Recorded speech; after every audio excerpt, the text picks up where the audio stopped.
Dave Show. He's on the microphone when he's not on the microphone. He's playing a song, and when he's not playing a song, he's on the microphone. And then boom. With Jason Ross. No, he didn't.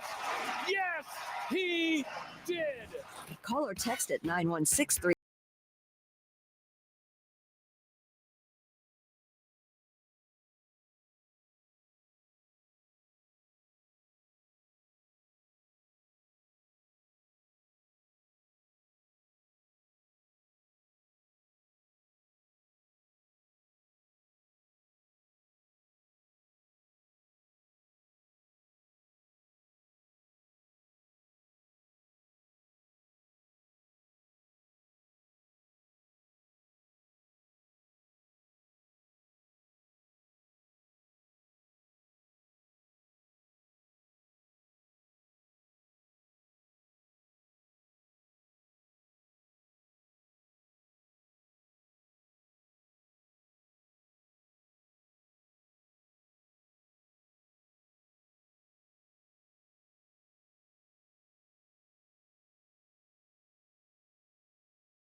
Ding.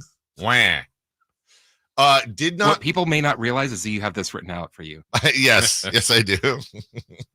It's right on script. Right on script. And I was handed for the second time in my life a pair of scissors, to which the baby was held while I Ran with scissors. snipped the umbilical cord. Unlike my daughter, like you want to blow out the candles and one blow. With my daughter, I needed 2 snips. With my son, clean snip, and he was off to the races. And much like it turned out how he was in real life as he got older, he did not cry at first. In fact, they had to roll him over and smack him a couple times to get a cry out. And okay. Well, yeah, I mean, okay. And honestly, by the time they got him over to the table to measure him, weigh him, and give him a shot, I think it was called vitamin K that they give him a shot of. I still remember that.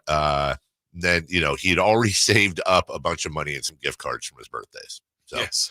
And I never told you this. I was there that night and had a few precious moments with Mason. Yeah. And he just looked, he went, Cheesecake Factory. Cheesecake Factory. Those were his first words. I never told you guys, but I thought today was the day. Cheesecake Factory's first words. Even though, ironically, that's not the place. It's not the place tonight. Yeah. No, we will be off to the Black Angus. My wife got reservations? I don't know if she made reservations. Okay. I don't know if they take reservations. Are you going with Stuart Anderson? That was such a good pull off air from you yesterday. You said, "Hey, remember when it was Stuart Anderson's Black Angus?" Is that what? And that was right, correct? That was 100%. I knew it as soon I don't know why as it was you in said my it. head, but And it begged the question: who is Stuart Anderson? And why did he lose his name on there? What happened? What happened to Stuart Anderson? Beef. He I has beef with Black Angus. Yes, he did, and no one ever figured it out. I mean, here's a video from 1994. Oh, good. Of Stuart Anderson. I don't know if I'm up over here, Chris. Am I up over here? Is it my fault? Let me rewind. There we go. I got it. Sometimes life's tough, but you get through it. A little perseverance and the help of a good steak. Sure. Steak cooked over fire with a big steaming lobster. Warms the belly just to think of it. Light matches off his chin. Hey! Here, Busey. That's better. Black Angus steak and lobster dinner with salad and hot bread, just $11.99. What? I bread. want that deal. $11.99. Hey, there's your hot bread. Yeah. I would, I'm guessing Stu is no longer with us. Oh. Hey. Maybe too many matches. Yeah, maybe. Well, Stuart Anderson, passed in 2016. Oh. R.I.P. Was the founder of the Black Angus Steakhouse, first established in Seattle in 1964. He was born in Tacoma, Washington. Gross. And raised in Seattle in well-to-do circumstances. Doesn't sound like a cowboy from the ranch to me. No. His father was an orthopedic surgeon during the Great Depression. That'd be a hit and miss. Yeah. How'd it go? We lost him. We lost him. Your surgery was a success, sir. How will you be paying? Wheat. Okay. Anderson would joke that his difficult circumstances included having to walk all the way across the Broadmoor golf course to school. He did fight in World War II, drove tanks in Patton's Third Army. Then he bought a hotel. He said later in his book, "Here's the beef." Oh, we've solved it. Yeah. That lady didn't know where it was with Wendy's. It was with Stuart Anderson the whole time. Here's the beef. My story of beef. I'm going to read this sentence exactly how it is written because it's going to sound one way, but it truly isn't. So everyone, let's grow up.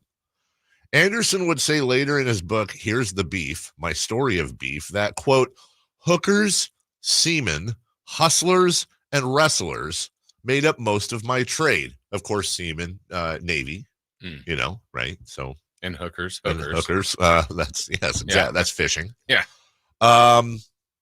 He opened up a restaurant in Seattle, called it the French Quarter. Copied. In 1962, it was remade with a Klondike Gold Rush theme for the World's Fair. Finally, it was renamed again to Stuart Anderson's Black Angus before moving to Seattle's Elliott Avenue. Eventually, it became a chain with over 100 restaurants. He came out of retirement in Rancho Mirage to reopen a struggling Black Angus under the name Stewart's Steakhouse in 2010, closed in 2012. He died from lung cancer at his home in Rancho Mirage on June 6, 2016, at the age of 93. But he is credited as launching the Western-themed restaurant concept like Ponderosa Steakhouse, Bonanza, Texas Roadhouse. So there you go. Okay. There's a little something... There's a little something for you on Stu Anderson. Is the one you're going Daddy, I don't want to walk across the golf course today, Daddy. Right. Is that the only one in our area, the one you're going to? I truly think it is. Okay. I don't think there are any. So everybody stop on by and say happy birthday to Mason. Mason is a special treat. What are they all turned in? Do you know what your Black Angus turned into? Probably like well, the one mine has always been there, so I don't know. Oh, so you got a I know the one that was near me, what it turned into. What was that? Okay. A Rax roast beef? No, it turned into, what was the, you're going to remember the name of this, the popular ice cream place that was here for years. Leatherby's. No, like Farrell's? Is that right? Farrell's. Yes. No, are you guys? No, yeah. And then now it's Spaghetti Factory. Oh, I believe mine is a Chinese buffet. Hey. Oh, yes. Honest to God, love me a Chinese buffet. There are still Black Angus, but there's only one in Sacramento. There's one. This is a real treat for me. Yeah, we're really doing a lot here with Black Angus. Speaking of Mason, I think I had my, honestly, maybe my number one conversation I ever had with that kid last night. We went down to Clarksburg, about an hour from the house, to Delta High School. Funny enough, where Scott Moak was just leaving with his kid, I called him to talk about something, and he said, "Yeah, we literally just got on the freeway from there, so we ships passing in the night." It was actually sorry, but now I have to throw this out into the atmosphere to make this happen. Can we get a Scott Moak GPS? As far as like for like our phones? Oh my God, that would be turn left, and now stop. Your destination is 5 lights away. I actually Fair Oaks Boulevard. I actually would love for him to do that just so we could know how much goes into that. Because Vlade did one. Right. Left. But he did a better one 2 weeks ago. That's the problem. No, why? A better turn was two stops ago. Love you, Vlade. Just joking. Not really. So It was, when you first start out watching kids do anything in school, whether it's a band thing, a sports thing, whatever, let's just be honest, it's terrible. It's just, they're bad. And you're just out there cheering your kid on, but it's not great. Well, they've developed now to the point where last night was actually a really entertaining game. It was a really entertaining game. Other team scored first. There was 0-0 going into the half. Other team went up 1-0, and then we tied it up with about 10 minutes left, and they went into a first overtime and a second overtime, and it came down to penalty kicks. Ooh. And every player made every shot, and then our fifth guy, because we went first, we were the road team, our fifth guy hit the top of the crossbar, and then they converted theirs. They did not miss one, and it was bedlam. It was insane. They piled on each other, and every kid on my son's team just basically dropped to their knees and to the ground, and it was just very sad. But a team has to win, a team has to lose. They left it all out on the field. They really did. So we had about an hour ride home, and my son, last year it was at Jesuits Field. They lost in the finals. This was the second round, and my son gets crushed. I mean, crushed by these losses. And last year he didn't really talk about it. He was just very silent in the car. And, we were, hey, you did a good job, buddy. And of course he doesn't want to hear it. But we actually talked about it last night. And one of the first things he said is, I said, what are you feeling? What are your emotions right now? And he said, I'm just really angry. And why are you angry? And he said, because there's just some kids on our team, it just doesn't seem like they care. Like, a lot of them care, but there's some kids that just were like, oh, okay, whatever, let's move on. And he goes, it really, really upsets me. Like, when we were down 1-0, there's just kids like laughing and joking, and that just really bothers me. I said, well, look, what about being a team leader? Did you ever think about saying something? He's like, no, not yet. I'm a sophomore. I need to be a junior or a senior to say something, so they have the respect. And I think they already do respect him because he's kind of a quiet. I think if my son spoke up and was angry, they would all powerful. Stop. And yeah, exactly.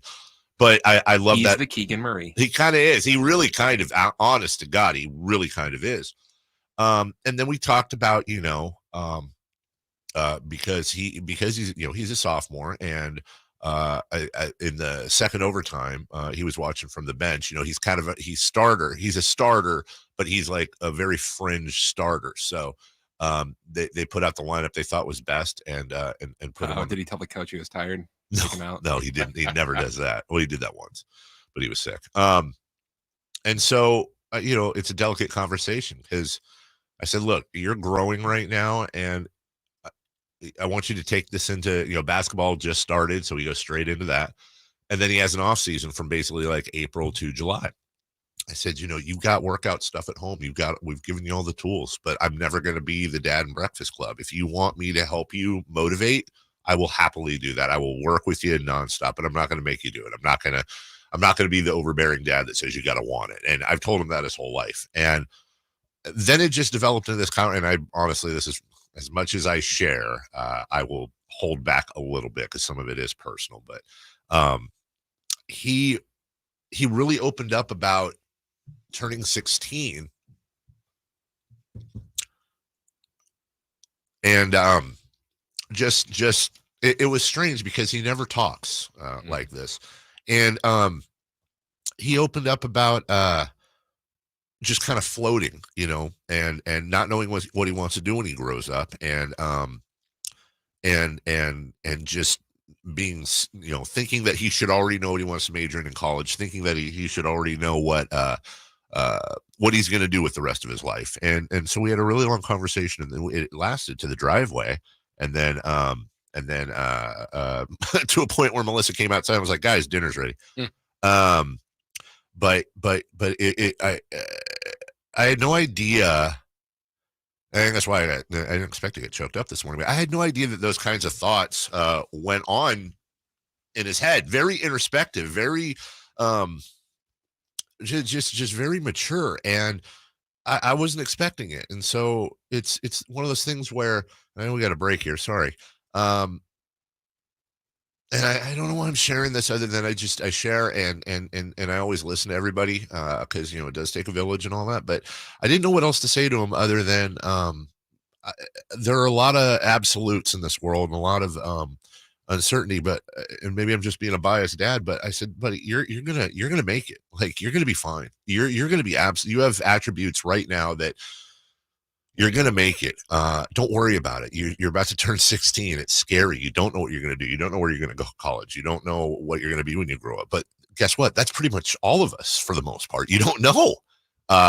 Even the people that know exactly what they're gonna do right now end up doing something completely different. How many people went in, I don't know this, I was a high school dropout, but I imagine I would have, had I gone to college, I probably would have gone in thinking I'm going to do this and then completely switched it at some point. Right. Because is that right, Dr. Ross? Yeah. Hi. You talked to a friend, you saw a movie, went and, whatever. But life. It is life. But I think it was really the first time last night I saw my son in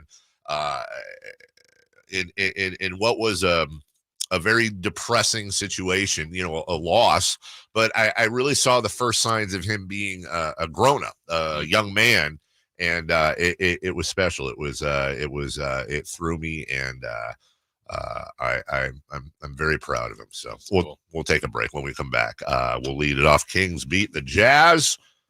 That's 2 beams in a row, Jason Ross. I'm getting tired of it already. Right. As a matter of fact, we were driving home last night, and we had to go through downtown, and I very carefully, with my eyes on the road, I took a picture of the beam. Hey, there it is. And I showed it because my phone's a little better than my son's, and I showed it to my son who was next to me, and I said, "Hey, this is what happens when people win." You wouldn't know that, would you? Failure. And he didn't laugh. Loser! You're a loser! Are you feeling sorry for yourself? That's great. Well, you should be, because you are dirt! That's exactly I'll right. go to dinner by myself. Hey, your Yankees won. They did. The Yankees won. Yankees won. The Yankees Way won. to change things up. And the Indianapolis Colts. We're gonna have we're gonna have a nice conversation about this and about Anthony Richardson getting benched and how this is. I don't know. This is weird. This is an NFL thing, and the treatment of young quarterbacks is interesting, to say the least. We'll take a break. We'll come back with all of that next. The Sacramento Kings play here. He's got the triple. Sacramento takes the lead. Get your Kings fix all season long right here on your home of the Sacramento Kings, Sacktown Sports and SacktownSports.com. I love fall weather. The crisp air, the falling leaves, until someone in my family catches a chill outside. Luckily, Kohl's has deals on all things cozy. I got 20% off comfy layers and warm denim, $10 off because I spent over $50, and earned Kohl's cash. Now we're ready to bundle up and get back out there, thanks to Kohl's. Select styles. Offers end November 3rd. Some exclusions apply. See store or Kohl's.com for details. Everywhere you look, things are getting more expensive.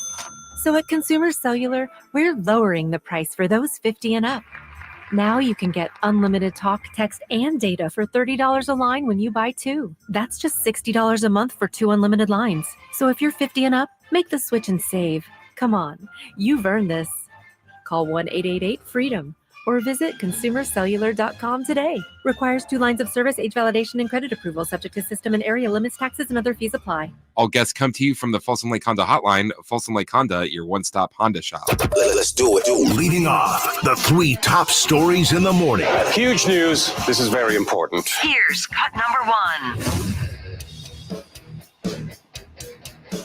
Alex Len tips it over to Trey Lyles, who in turn shovels it to Malik Monk. Cruises up the right side, gets a screen from Alex Len, accelerates to his left, throws to his left. DeMar DeRozan in 3-point range. DeRozan now puts it on the floor with a right-hand dribble between the legs, in rhythm, pulls up for 2, scores it, and he's fouled. DeMar DeRozan showing his value on every possession here against the Utah Jazz has extended his scoring total to 20. Hey, light work. Gets 20 every night. First time in Kings history, this far into a season with just 3 games, that they've never had 3 players average more than 20 points. I saw that stat. I saw that too. Yeah, and so were you thinking the Rudy Gay era too? I thought Rudy, Isaiah, and DeMarcus did it. That's what I thought. But maybe, and then I took it. Oh, is it this early in the season? Because didn't they do that for a season? That's what I thought too. Wait, okay. So what? Hold on. You know what? I was confused. I went, well, hey, wait, is that true? And then I didn't look it up. Kings. Because I saw the same thing you did, and I went, I don't think that's right, unless they're just going off of the 4 games. Because I thought the Kings had 3 20-point scores that year with that's exactly what I thought. What year was that? 15, 16? Sure. 14, 15, 15, 16. 15. Okay, let's take a look here. As well, by the way, the Kings won. They beat they did the thing. You know what? That's going to be a whole thing. That roster and stats. And I hit roster and stats. Because I think they got that. Jason, I think they got that wrong. What am I not getting? Oh, here we go. Let's see. DeMarcus 24.1, Rudy 21.1.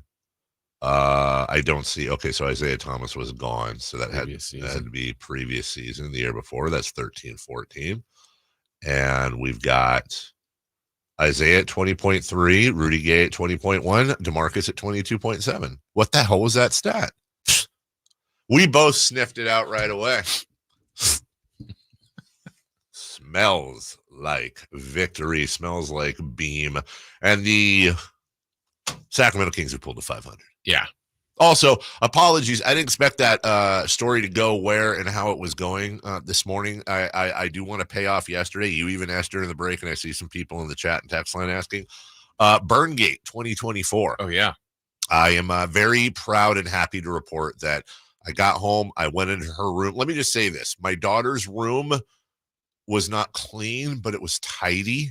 And compared to how it was the night before was night and day. And no, there were no clothes on the floor. And I checked in the closet and I checked under her bed. She didn't do the whole stuff them everywhere thing. She did have dirty clothes, quite full, but she made quite the effort and saved me. If you missed yesterday, I told my daughter, I'm going to just start burning your clothes. So it was acceptable. It was acceptable. There were no clothes burned. Although last night when I got home, I walked into the bathroom to use it, and I found my daughter's shoes and her clothes from that day on the floor. So everybody was eating dinner on TV trays. Gross. Yeah, a little bit. I grabbed her shoes and her clothes.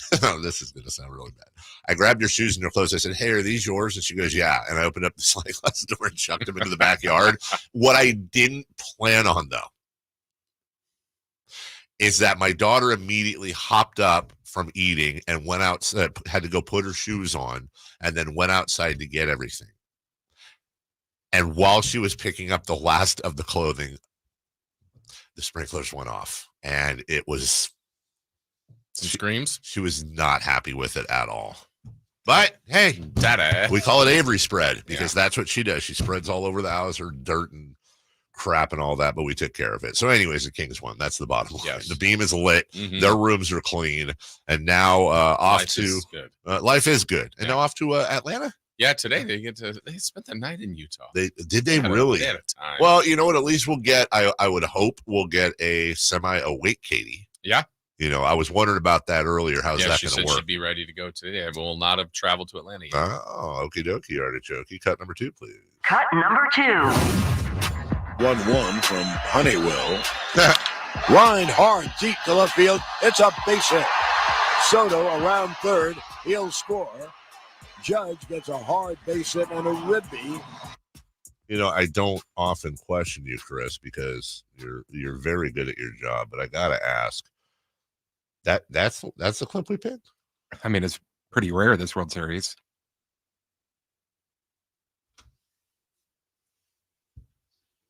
I mean, what am I going to do? Another Freeman home run?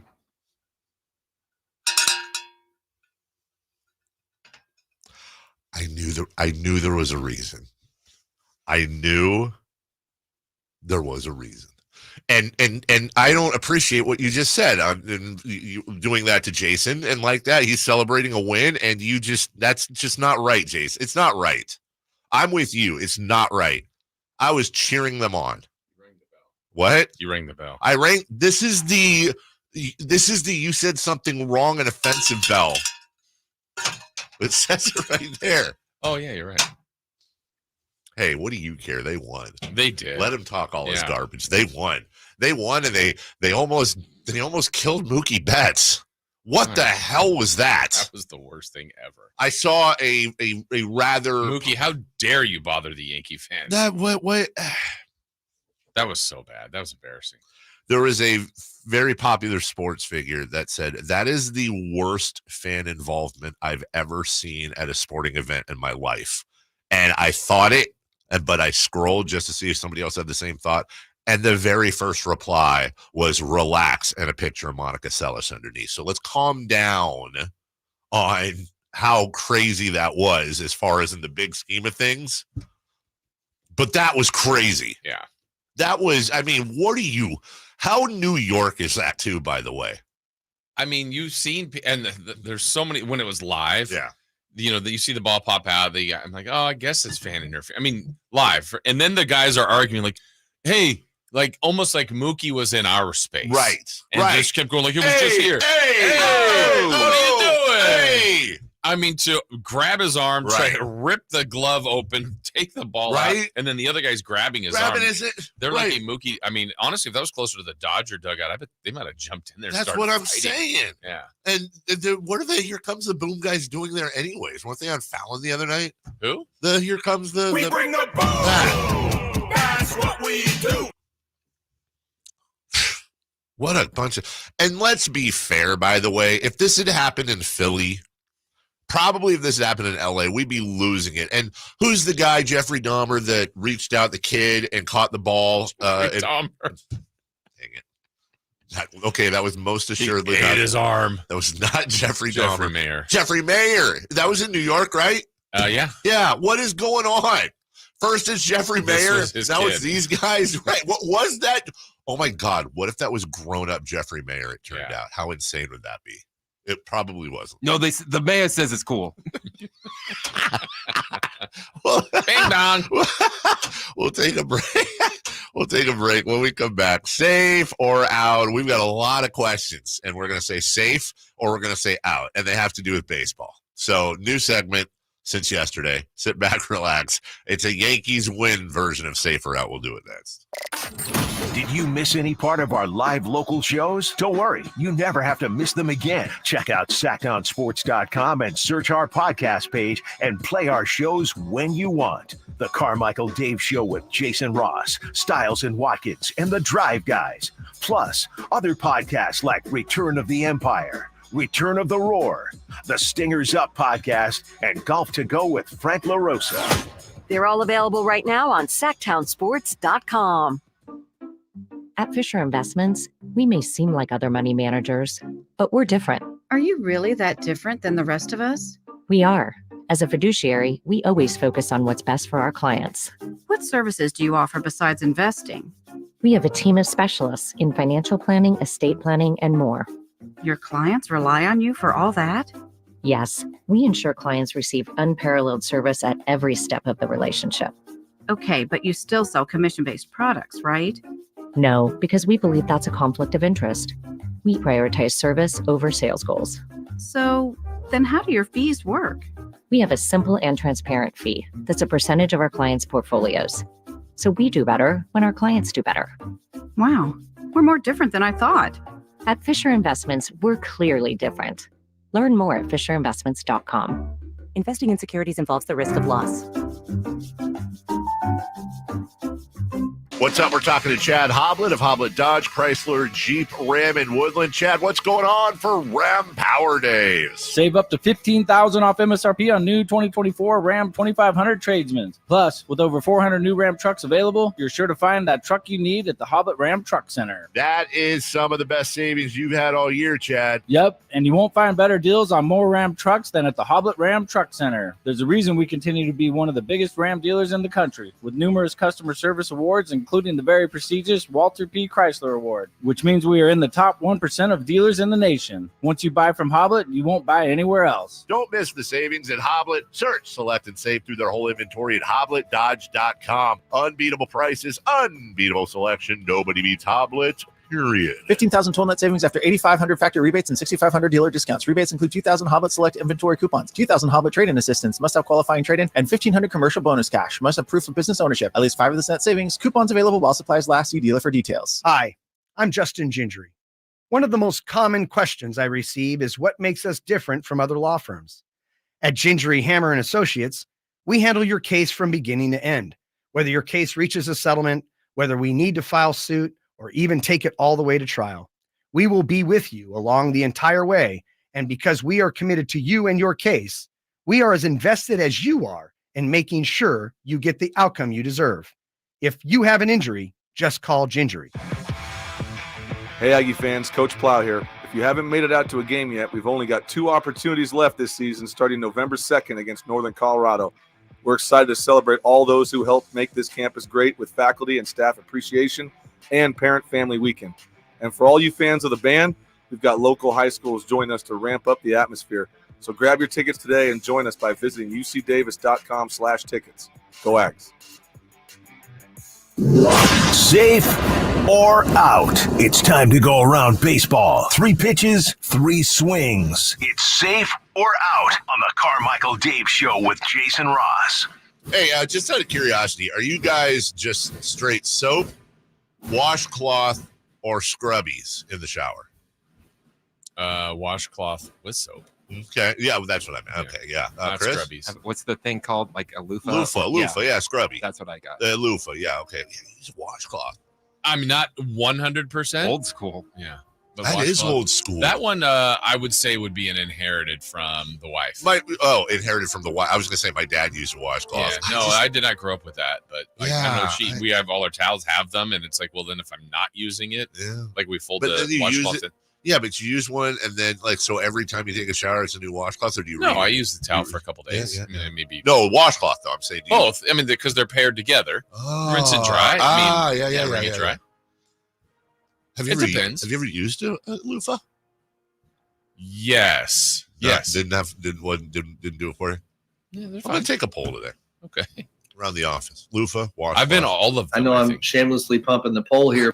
Because you prefer that? I had to use a washcloth at the hotel. I forgot my loofah. Yeah. And I don't like it. You travel a loofah? I do. I have a little Next time when you travel, you'll leave it there. Yeah, you'll leave a loofah. Is that weird to leave a loofah? Well, leave a loofah. That's a Niners defender. Yeah, leave a loofah. Yeah, linebacker. Leave a loofah. Offensive lineman. Safer out. Question one. Safer out. Freddie Freeman will homer again tonight. Out.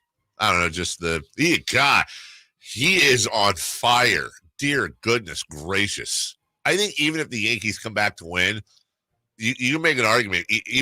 Unless like one of them goes crazy, like he's still the MVP. I thought of that last night. Yeah. Like obviously, I'm dreaming of the Yankees coming back to win all 4 games here. But like if they did it, like okay, last night's hero was probably Volpe. Let's say Stanton is, and then it's Soto, whatever they spread it out. Yeah. But Freeman keeps doing what he's doing. I mean, like if the Dodgers had won last night, it's unanimous. It's like not even close. No. But there's no Yankee right now. No. And I know there would be more games for them if they did it, but he might win one. It's probably there goes the boom guy. That's the MVP for the Yankees. There goes the boom guys. Here comes the boom. Bring the boom. We bring the boom. That's what we do. They're eating our home runs, says the chat. Do we still have chat versus text beef? Somebody came over. A chatter came into the text line. Whoa. And said, must be too early for the texters, huh? He spelled it textures. Hashtag team chat. That's AB. Look at AB going into, it's like capture the flag. Yeah. He ran into enemy lines, got the flag, ran back. Interesting. Dropped his grenade and left. Got to be honest. I think the texters got yesterday in our inaugural texters versus chatters.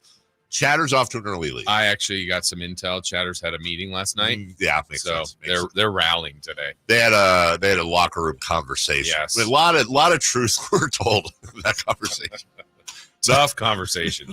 Number 2, safer out. We will have a game 6.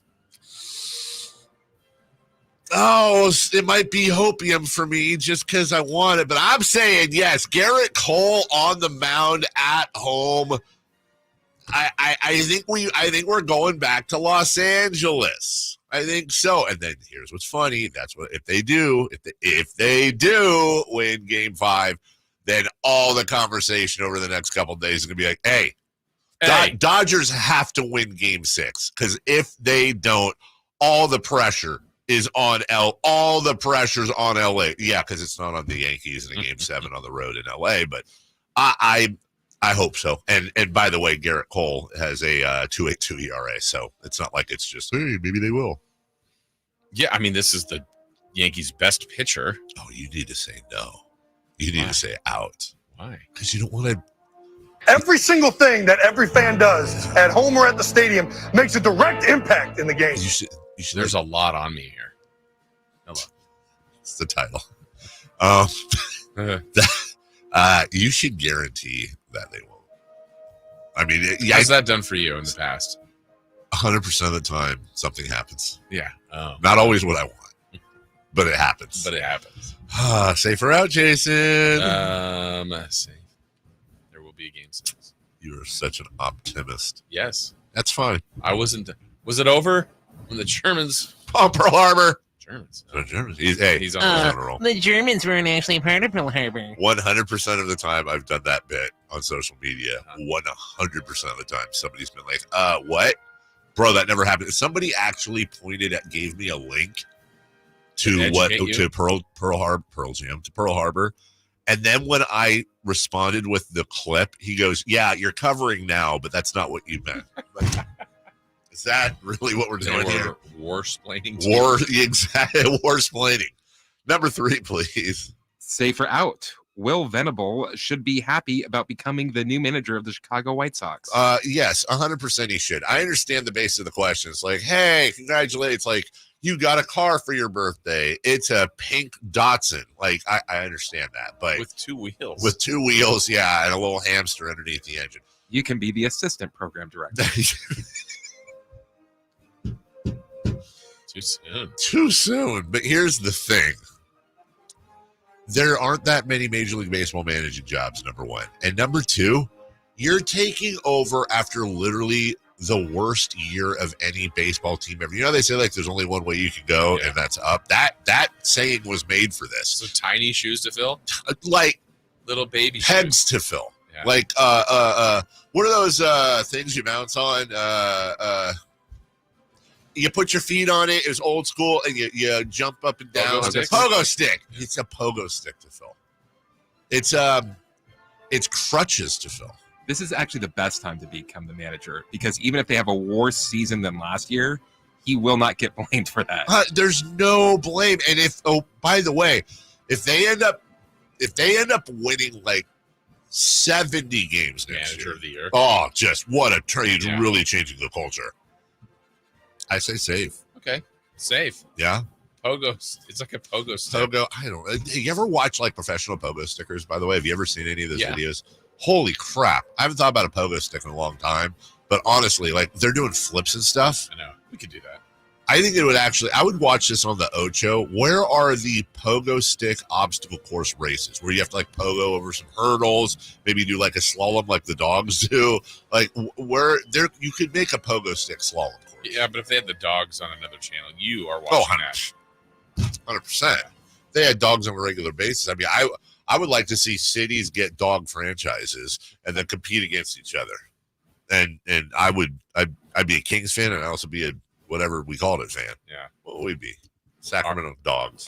Our team? Yeah. Okay. Is there a Sacramento Dog? The Mutt. Yeah. The Sacramento Mutts. I'm fine with that. The Sacramento Choweeners. What a mascot that would be. What a logo. Nacho's good? Never mind. Yesterday, she was out barking at the construction people, and she came down and was all over her food and horked that up. She gets the soft food now, you know. But then this morning, she was just buried in the dirty clothes as I was getting in the shower and dropped my undies on her. Make her. They were nice and warm. Thank you. Yeah. And I pet her a little bit, and she just. Usually we have a game where I'll be like, Nacho. And her tail goes, thork, thork, thork, but she doesn't move. And I go, Nacho, thork, thork, thork, Nacho, thork, thork. I did that to this morning. It was like, Fork. So I don't know. Maybe she just doesn't feel good. I think she's pissed. Yeah, she's giving me the cold shoulder for being gone for 2 weeks, leaving her with the family. Yeah. Maybe that's like 4.5 months in dog years. Oh, now you're back? Dude, the freaking bathroom exploded, and now you're coming back? Can I just say what happened in my head, and this is where we're at? So, like with Gus, like if it was Gus, we'd be like, I am pissed at you, right? So here's what just happened in my head. Now you show your face in here, you scumbag. So here's what just went through my head. So we're talking about that, and I instinctively almost broke into a Nacho voice, who is a Chewiener, and that would be a Latin accent, and then I stopped myself. I guess the French are okay. And by the way, I'm not one of those people that's like, we should be, I'm trying to get into that, but why is it, Chris, you know the answers to all of this. Why can we do French accents, but not Latin accents? Well, some can do Latin accents. Well, okay. Why can I not? Because it would feel icky. Right, but why isn't it for the French? Is that a whole thing with, I don't want to get to it. I think it's more of a power structure thing. Are the French powerful? They're the ones that always surrender. Oh, okay. I mean, the Navy They've got nukes. They got fries. They have toast. Yeah. They have kisses. They have dressing. French class. We'll take a break. When we come back, Coach Tim Plough coming to us from Shredville. Our weekly visit with UC Davis head football coach Tim Plough is next. The NFL's leading rusher plays here. And a handoff to McCaffrey, walks in the end zone. Handoff to McCaffrey, takes it right down to the goal line. He does his thing again. McCaffrey goes in motion right. Backwards pass led by Juszczyk. A block there. Hurdles a man. 10-5. Touchdown! CMC! You can hear all of Christian McCaffrey's touchdowns on your home for 49ers football. Sacktown Sports. Welcome back to another exciting game day. Grab your rally towels, throw on your jerseys, cheer, shout, and save on your gas. That's right, sports fans win big on home game days. Score instant savings of 25 cents per gallon on Shell V-Power Nitro Plus Premium Gasoline with the Fuel Rewards program. And that's a victory for you and your tailgate team. Download the app, join the Fuel Rewards program today, and game on. Restrictions apply. Limited time. At participating Shell stations. For more details, visit fuelrewards.com. Kill Switch Engage. Live in concert. Saturday, March 15th at Hard Rock Live, Sacramento. With special guests, Publicon TX, Fit for a King, and Frozen Soul. Kill Switch Engage. Get tickets Friday, 10 a.m. at Ticketmaster.com. Kill Switch Engage. Live. Want to keep your gas-powered engines running like new? Stable's proprietary formulas are proven by third-party testing to outperform the competition in keeping fuel fresh, preventing corrosion, and cleaning the entire fuel system. With Stable, you can have confidence you are doing the right thing for your engine's long-term health.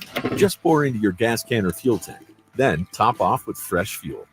At every fill-up or when you store, start with Stable. Available where fuel additives are sold.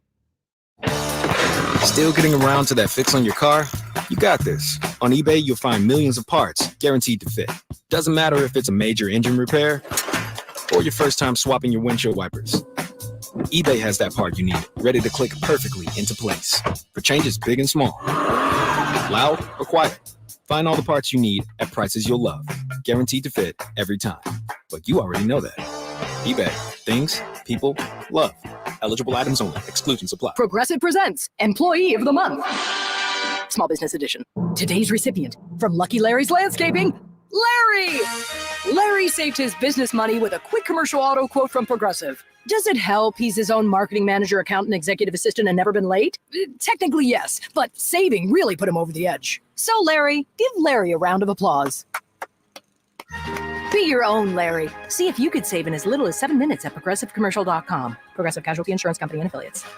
Get in zone, AutoZone. Welcome to AutoZone. What are you working on today?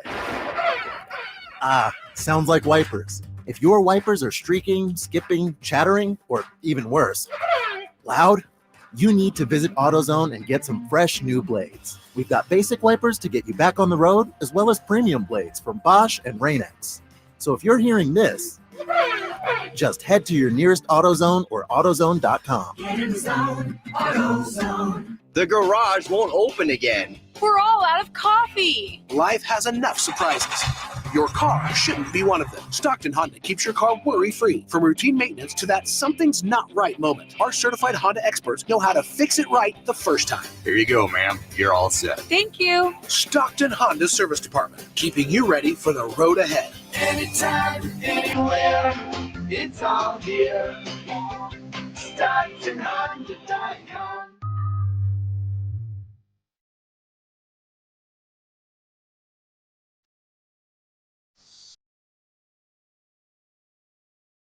The Carmichael Dave Show with Jason Ross. Call or text at 916-339-1140. On Sacktown Sports.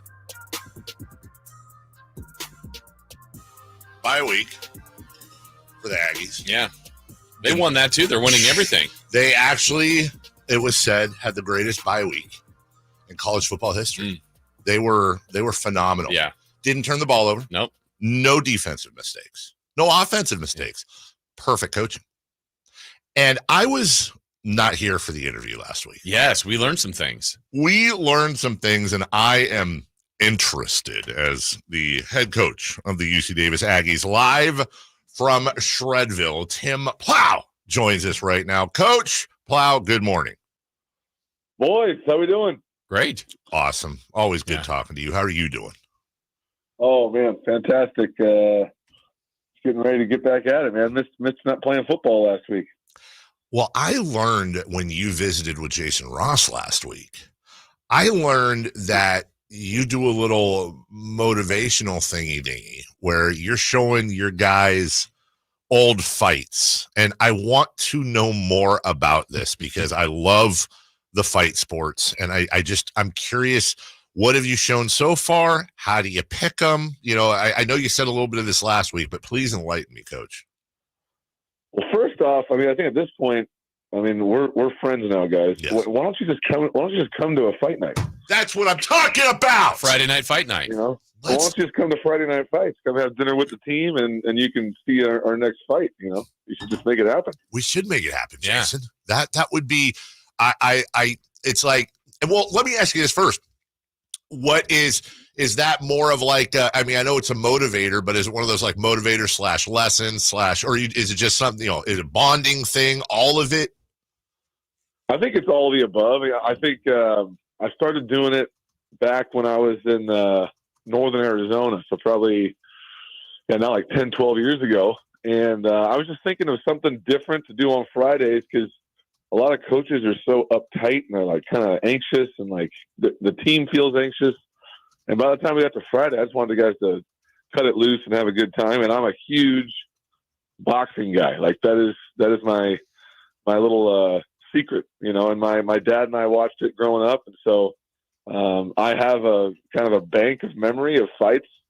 And so I'll just kind of think of the team we're playing and I'll think of a fight that I think kind of fits the game. And the best thing is these guys don't watch boxing anymore, so they have no idea who these guys are or who won the fight. And so I'll kind of do a tail of the tape and teach them about the fighters, and they got to pick a fighter, and they get all fired up and everyone's cheering on their guy. And then at the end, I kind of tie it into, this is how we're going to win the game tomorrow. We're going to be this fighter. And it's funny. Sometimes the game will be over and our guys will be like, dang, coach, that was just like the fight last night, so. How far in advance do you have the fight picked out? Some of them I have way in advance, like the Eastern Washington game.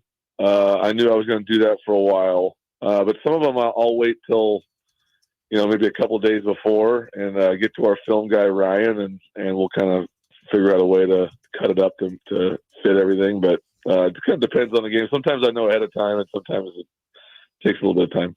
Yeah, David, when I told you about this last week, didn't you say you had a fight for Coach? Well, it's just I'm honestly curious. Have we delved into for example, any of the Ward Gotti fights? Have we looked at De La Hoya Trinidad? Have we looked at Diego Corrales and Jose Luis Castillo?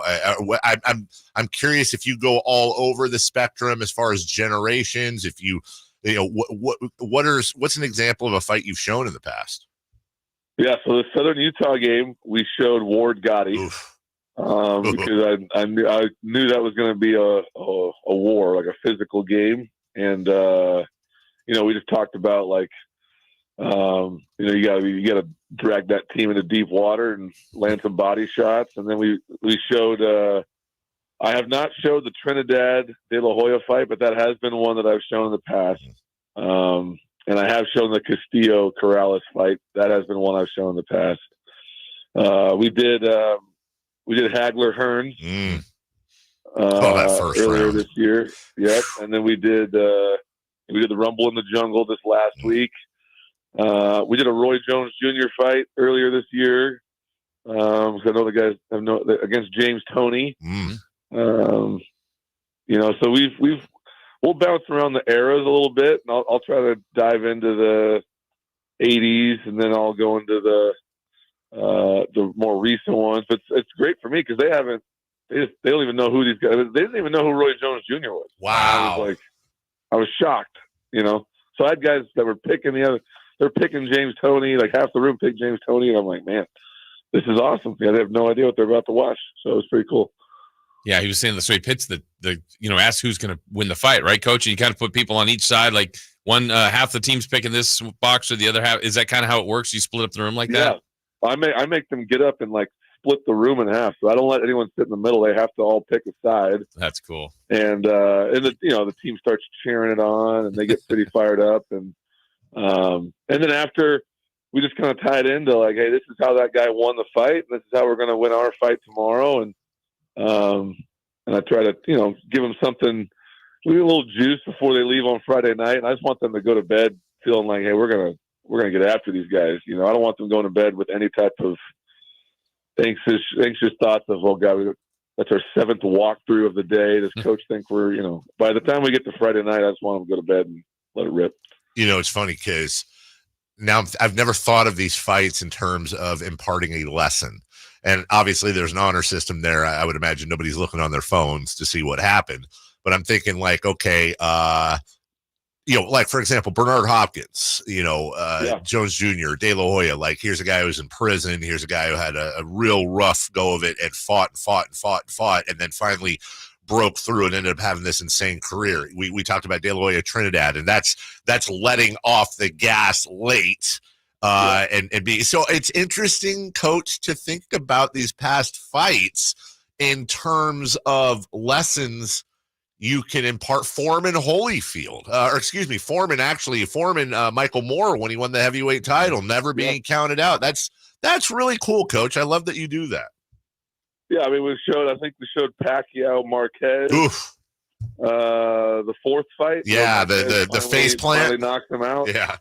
Yeah, and just like, hey, I mean, just because you haven't beaten someone in the past doesn't mean you can't beat them this time. I mean, and it takes one punch. I mean, there's a lot of good lessons, and I just think for me and my dad has always taught me like the ultimate competitive sport is boxing because you're by yourself and you're taking punishment, and what kind of will and determination and discipline do you have? And so I've always really enjoyed it and learned a lot from watching it. And once I realized that these guys don't watch it anymore, I knew I had something cool I could do because I'm like, man, there's so many fights that they don't even realize is great, Yeah. Coach, now you got the last portion of your regular season schedule. You had a bye. How did you and your team spend this last week? Well, this, we spent Tuesday, Wednesday of last week practicing. We kind of tried to use the Sunday, Monday, Tuesday, Wednesday after Eastern Washington as the same as we've always done. We're going to prepare like we're playing the game this Saturday. And then we gave them Thursday through Sunday off. So they got 4 days off, and then came back and we did a light practice on Monday and got back after it yesterday. So our big thing has been we need to get rest. We need to get guys back healthy, but also, you know, I've been challenging the staff and players like, hey, if we get 2 weeks to prepare for somebody, that should be our best game of the year. Like, we should play really well. And so I want them to get the rest, but I also want them to take advantage of the extra days to prepare for the team we're going to play. Look at Jason turning it back to the interview that we should be doing. I can't help it. I'll finish this way. You ever think about incorporating UFC fights in, or is that too recent? No, I think we've thought about it a few times, but I mean, full honesty, I don't get into the UFC thing much. Gotcha. Just because it's maybe a little bit. It just seems like a little bit too much sometimes. Yeah. And also, you're right. I think all these guys watch UFC, where they wouldn't know what would have happened. And I think that the cool part for them is they really have no idea who won the fight. So I just stick with the boxing. It's such an old man conversation. I get it, but and I, full disclosure, obviously I love MMA. I'm a huge fan of MMA, but you know, some of the greatest fight years of my life as a fan was going to a buddy's house for HBO, you know, Fights After Dark, and really the De La Hoya, Trinidad, Sugar Shane Mosley, Ike Cortez, Roy Jones Jr. era. Like, every weekend there was some insane fight, and it was almost always for free if you had HBO. And God, Coach, I miss that so much. Oh my gosh, I can't even. It really does bother me that there'll be a fight every now and then. And one of my best friend who was here at Davis with me, we still talk about boxing all the time, but it's definitely not at the frequency that I grew up with. So you just don't get them. You don't get them very often, you know. So it's a bummer, but it's been nice for me to kind of relive them and show the guys. I mean, shoot, even the staff doesn't even know half these fights, so it's fun for me. All right, so Northern Colorado this weekend. I know we got a break here. Coach, I usually have a story I get into. We don't have time. Let's just say this. The entire university at Northern Colorado killed my dog 3 years ago. I honestly, just out of nowhere, just did it for fun. Came over, killed the dog, left a note, and then went back to Northern Colorado. Could you handle them for me, please? Well, I think the biggest thing is we had a lot of bear hunting going on because we played the Bears early in the year, the Golden Bears. Yeah. We let them get away, and now we got the Bears again. And we got to take care of business because I think down the road we might have a grizzly coming. I mean, we got to make sure we handle these bears. I mean, it's time to get after these bears. And for your honor and for your dog's honor, we got to get that done. Turn them into the teddy bears, Coach. That's Coach Tim Plough taking on the hated Northern Colorado Bears. As always, you can hear those UC Davis Aggies games with the voice of the Aggies, Scott Marsh, right here on Sacktown Sports. Good luck, Coach. We'll talk to you next week. Guys, I had to say hi to my father-in-law last week. Of course, my mother-in-law got jealous, so I just want to tell my mother-in-law, Debbie, that I love her and hope she's having a great day. That's weird. That's not what you said to us off the air, but we'll get into that some other time. Keep those in-laws happy, buddy. Thank you, Coach. Talk to you soon. Boys, always a pleasure. Go find some joy this week. You got it, man. That's Coach Tim Plough from Shredville. Always a blast. We'll take a break. When we return, Kings Rewind, baby. We'll do that right after Jason and a word from Overhead next. On the move? Got somewhere to be? Take Sacramento Kings basketball with you. The Sacktown Sports app will let you stay connected to your passion. Never miss a moment of Sacramento Kings basketball with the Sacktown Sports app. Want to have enough money for retirement and travel to visit our grandchildren. I understand. That's why at Fisher Investments, we start by getting to know each other so I can learn about your family, lifestyle, goals, and needs, allowing us to tailor your portfolio. What about commission-based products? We don't sell those. We're a fiduciary, obligated to act in your best interest. So how do your management fees work? We have a simple management fee based on the value of your portfolio. So we do better when you do better. We appreciate that kind of transparency. We also check in with you regularly to keep you up to date on the markets and your portfolio. What other services do you offer? As a client, you have access to resources on investing, financial planning, estate planning, Social Security, Medicare, and more. Wow, it sounds like Fisher Investments has everything we need. At Fisher Investments, we're clearly different. Learn more at FisherInvestments.com. Investing in securities involves the risk of loss. All right, Jason Ross here, and Davis Wright. Yes, I'm here to tell you about Overhead Door Company of Sacramento. And they really don't need an introduction. They've been in our area a long time, doing incredible business for 70-plus years. So it's a long-term service to our area at incredible production, incredible people over there. And this is a company you should line yourself up with, just like I have. Now, look, when you're looking to do something that will change the overall look of your home, a new garage door will get you the best return on investment on any of your improvements. And not only will you get that immediate spark, that immediate wow factor, but you get greater curb appeal, and it will be honestly exactly what your home will need. Now, for our home, we've been in our same home for 20 plus years, and we have needed a little bit of a spruce up, a little bit of a kick to it. And that is the greatest thing that we're going to be able to do to our home. So give it that boost that it needs. And it's not just residential, though.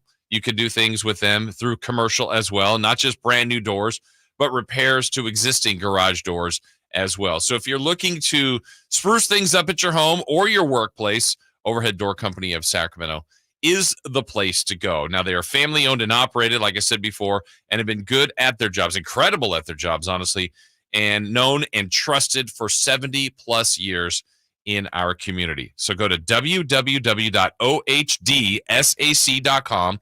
You can contact them too via phone, 916-421-3747. It's the genuine, the original overhead door. Always look for the red ribbon logo. I'm Bob Burke, founder and chairman of Burke America Parts Group, a family of brands that includes RepairClinic.com, an appliance and HVAC parts solution company that's grown into an international brand. Before AmericanEagle.com, we partially launched a new technology platform developed by another firm. American Eagle helped take our technology to a whole new level with digital marketing, software development, and business insights into our key markets, appliances, HVAC, and outdoor power equipment, and did so both on time and on budget. AmericanEagle.com has the resources, experience, and talent needed to produce solutions. Our new technology platform, developed by AmericanEagle.com, has produced tremendous results with higher traffic, conversion, engagement, and online revenue. If you have any home repairs you need to take care of, check us out at RepairClinic.com. If you need a world-class website or technology project, then I would highly recommend AmericanEagle.com. Call AmericanEagle.com at 773-NETWORK. That's AmericanEagle.com, 773-NETWORK. Model Year End pricing is back at Folsom Lake Honda, your one-stop Honda shop. During the Model Year End event, lower interest rates at Folsom Lake Honda make lower payments. It's no wonder why Folsom Lake Honda is your one-stop Honda shop. Come in today or check out our entire inventory online at FolsomLakeHonda.com. Get an instant cash offer for your trade at FolsomLakeHonda.com. We'll buy your car whether you buy from us or not. Folsom Lake Honda is your one-stop Honda shop. Folsom Lake Honda. Go to FolsomLakeHonda.com. Your one-stop Honda shop. Facts are facts, and the facts show that for eliminating hip, knee, back, leg, and foot pain, it's the Good Feet personalized arch support system, clinically proven to provide significant pain relief in only 4 weeks. Good Feet arch supports are designed to help put your feet and whole body back in pain-relieved proper alignment. Good Feet arch supports are HSA and FSA eligible. Book your free fitting at Good Feet in Sacramento, Roseville, and Vacaville. KHD1 Sacramento, KYMX HD3 Sacramento. Your flagship station for the Beam Team. From the Power Business Technology Toshiba Studios. This is Sacktown Sports 1140. The Carmichael Dave Show. He's on the microphone when he's not on the microphone. He's playing a song, and when he's not playing a song, he's on the microphone. And then boom, with Jason Ross. No, he didn't. Yes, he did. Call or text at 916-339-1140. It's the Carmichael Dave Show with Jason Ross on Sacktown Sports.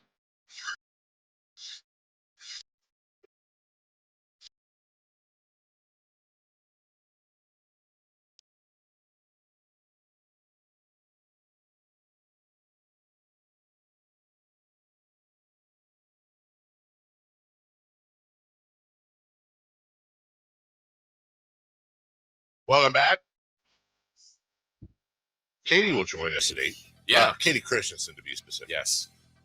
Oh my gosh, you're just lame. Wow.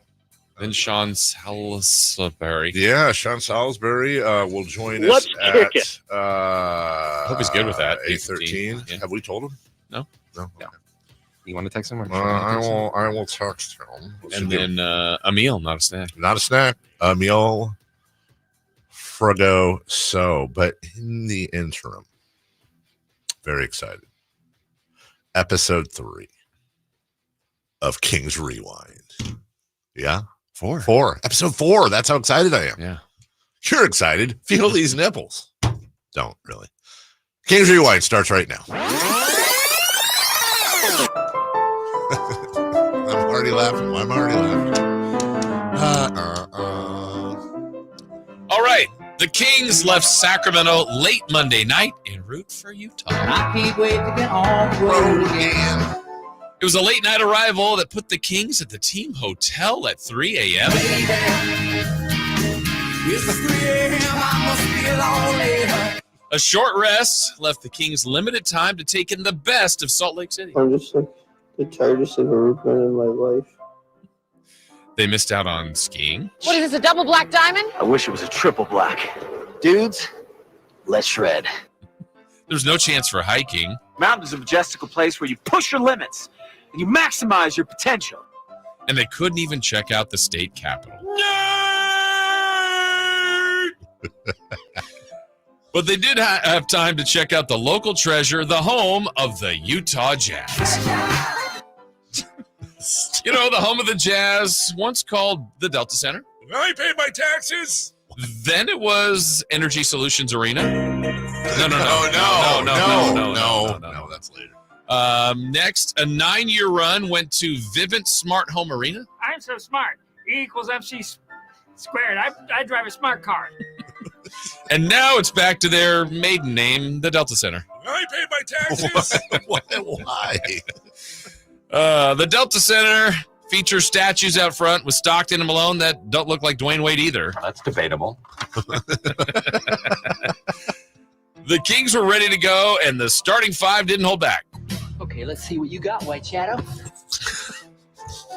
The Jazz guarded Domantas Sabonis one-on-one, This is insane, you fool. and Sabonis would cook.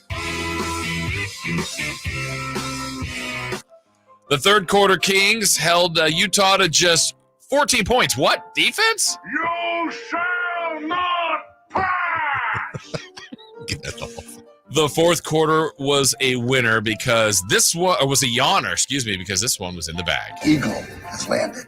The horse is in the barn. The chicken is in the pot. That's 2 straight wins. All I do is win, Yes. no matter what. And the Kings are now 500. Now we're starting to roll, boys! And another night where the beam lights the Sacramento sky. Time to celebrate in Salt Lake City. Or maybe just catch up on some sleep and save it all for the trip to Atlanta. Welcome to Atlanta where the players play and we ride on them things like every day. That's well done. That is very, very, very, very well done. Let's just do the whole show like that. So I was told, so I wrote this last night. I sent it to Chris, and then it goes to the creative mind of Chris Verlaud. Chris, you want to share the first reaction to this today? I read the whole thing last night, and I'm like, well, this is over. I don't have anything for this. I got nothing. And then it was like, somehow boom. it happened. Then he's like, oh, yeah, this. And we had a lot of new stuff. Well, this is finally where all the TV I have watched in my life comes into handy. Yeah, because there were a lot of clips in there I was not aware of. And now you're building a bank, so there should be, as the further we go along, some reusability there, I would think. Yeah. And now I'm starting to predict in my head when you stop what the clip will be. Yeah. And I was not. I didn't have for everything. I didn't have a good batting average today. There was one in there where you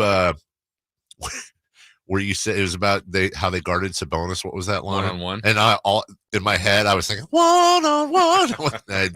Yeah, would have worked too. It would have worked too. His was better. By the way, I didn't want to mess with the flow. Why did the Kings get to their hotel room at 3? It's just, I know G-Man said that. I think it was from leaving, losing an hour, leaving here. Let's say they left. What was the game the other night? Wheels Up, probably 11:30 at best. Yeah, remember there was a long game too, with all the free throws. So 1 plus the missed hour. Drive. Just little things, right? That's whack. Yeah. Dave, can you see the beam from your house? No, I cannot. I can. I cannot. I can. You can? You can? Mm-hmm. Oh, you definitely can. You can too? Wow. That's nice. What else did I have for you? Nothing, Jason. That's the end of the show. That was it. I have a complete and total blank. Okay, let's see what you got, White Shadow. That one was good. That's the one that actually got me. Good game last night. Great game. Great performance. And there's not stressful. No. I mean, look, there was a little bit, like towards the end of the half. Oh, yeah. But I mean, like really second half, it was in control. It was completely in control. The Kings started out up 34-22. Jazz outscored them by 3 in the second, but 29-14. That was it. That and that really, Jason, we talked about third quarter issues. Yeah, it's two good ones in a row. What did I say? 29-14. The day before was, I know they scored 38. 38-28. Yeah. So and then here's the other thing they did last night that I would say last year, it didn't happen every time, but there'd be games like they didn't have their best player. Markkanen didn't play in the second half. And It's like, okay, go take advantage of that. And they totally did. And they did. Whereas times you would think, well, when somebody announced all the players that were going to be out for Portland, right? I said, oh God, here we go again. Here we go again. But they're doing some great things. And the Sacramento Kings are now top 10 in both offensive and defensive ratings, Jason Ross. They are 6th in offensive rating. They are 8th in defensive rating. Their net rating overall is 6th in the NBA. And going into last night's game, I can't imagine this got worse, but their starting 5 was the number 2 starting 5 in the National Basketball Association. Which I think all of us asked and talked about in the preseason. And then I think the thought was, if you're going to be better defensively, that's where you start Keon Ellis. Right. And they haven't done that. And, Herter, to his credit, look, he is still a guy that when teams kind of get their opportunity, he gets hunted. They go after him. Yes. And, maybe it's more of an ability thing, but I'm telling you, his effort is there. Like, he is competing. He's, scrapping. He's trying to get deflections, block shots, passing lanes, all the things you need to do. But he's still going to be the guy they hunt. I think they go after him. I think they go after DeRozan a little bit, but the rest of the guys have to do their part, and those guys do too. DeMar DeRozan only 3 free throws. I know, and he didn't have a free throw till late in the half. Kings didn't. They did. Those were the first ones. Yeah, and they didn't shoot that many, and actually they kind of turned into last year's 64% on 9 of 14. Also, 25.8% from behind the arc. They still haven't had that game yet, so that's encouraging that they're 2-2. It's actually interesting, Jason. They let me do the math here. Hold on. 82, 72, 62. That's 60. Come on. Doing this on the air. 61. Let me bring out my calculator here. Because this is, Jason, this is going to blow you away. You ready? Are you ready to be blown away? Mr. David. Yeah. You're not going to have a calculator in your pocket. That's a great point. That's why we do math. The Kings shot 25.8% from beyond the arc. The Kings shot 65.5% on every other shot they took, because their overall was 52.2% from the field, and that's with 31 of their 92 shots being threes. They were 8 of 31. So that they were able to just annihilate the Jazz on the road last night, and they did not have all their guns a shooting. Right. And I want to shout out Keon Ellis again. 17 minutes off the bench. 5 points, 3 blocks, 2 steals, 2 assists, 4 rebounds in 17 minutes. Yep. That is bananas. And you just look at it. I mean, whether it's a block, a steal, you had that one steal where led to the Fox to Murray breakaway. De'Aaron Fox throwing the ball off of Kessler's butt cheek. Yeah. That was a great play. Yeah. By the way, somebody pointed that out. Who was it? Somebody we know pointed that out. If Tyrese Halliburton had done that move, it would have led every single Sports Center. Like everyone would be like, "Oh, he's such a high IQ player." I don't know why I just randomly hated on Tyrese Halliburton. I don't dislike him at all, but also Jason. I don't know if you looked at this. The Indiana Pacers are 1-3. Yeah. The Indiana Pacers, friend, they are 1-3. And when you look a little bit deeper, Tyrese Halliburton this year so far in 4 games. Yeah, until the last game, he was 14 points per game, 5.3 assists, 4.8 rebounds on 34% shooting, 26 from beyond the arc. Are you suggesting something? I don't want to start this whole thing again, but if we're looking at that and wondering who won the trade, I'm not going to say it, but I haven't even looked at Domantas Sabonis' numbers. I don't even know if he's just out of curiosity. having a good year. I don't know. I don't recall much. Let's see. 24.3 points a game, 11 rebounds, 5.5 assists, half a block on 68% shooting. Jason Ross on 3 3-point attempts. By the way, this is a developing story. On 3 attempts a game, which is a career high as of now, Domantas Sabonis is shooting 54.5% from beyond the arc. Let me tell you something, dude. 3-point contest? If that he ain't going to shoot 54% all year.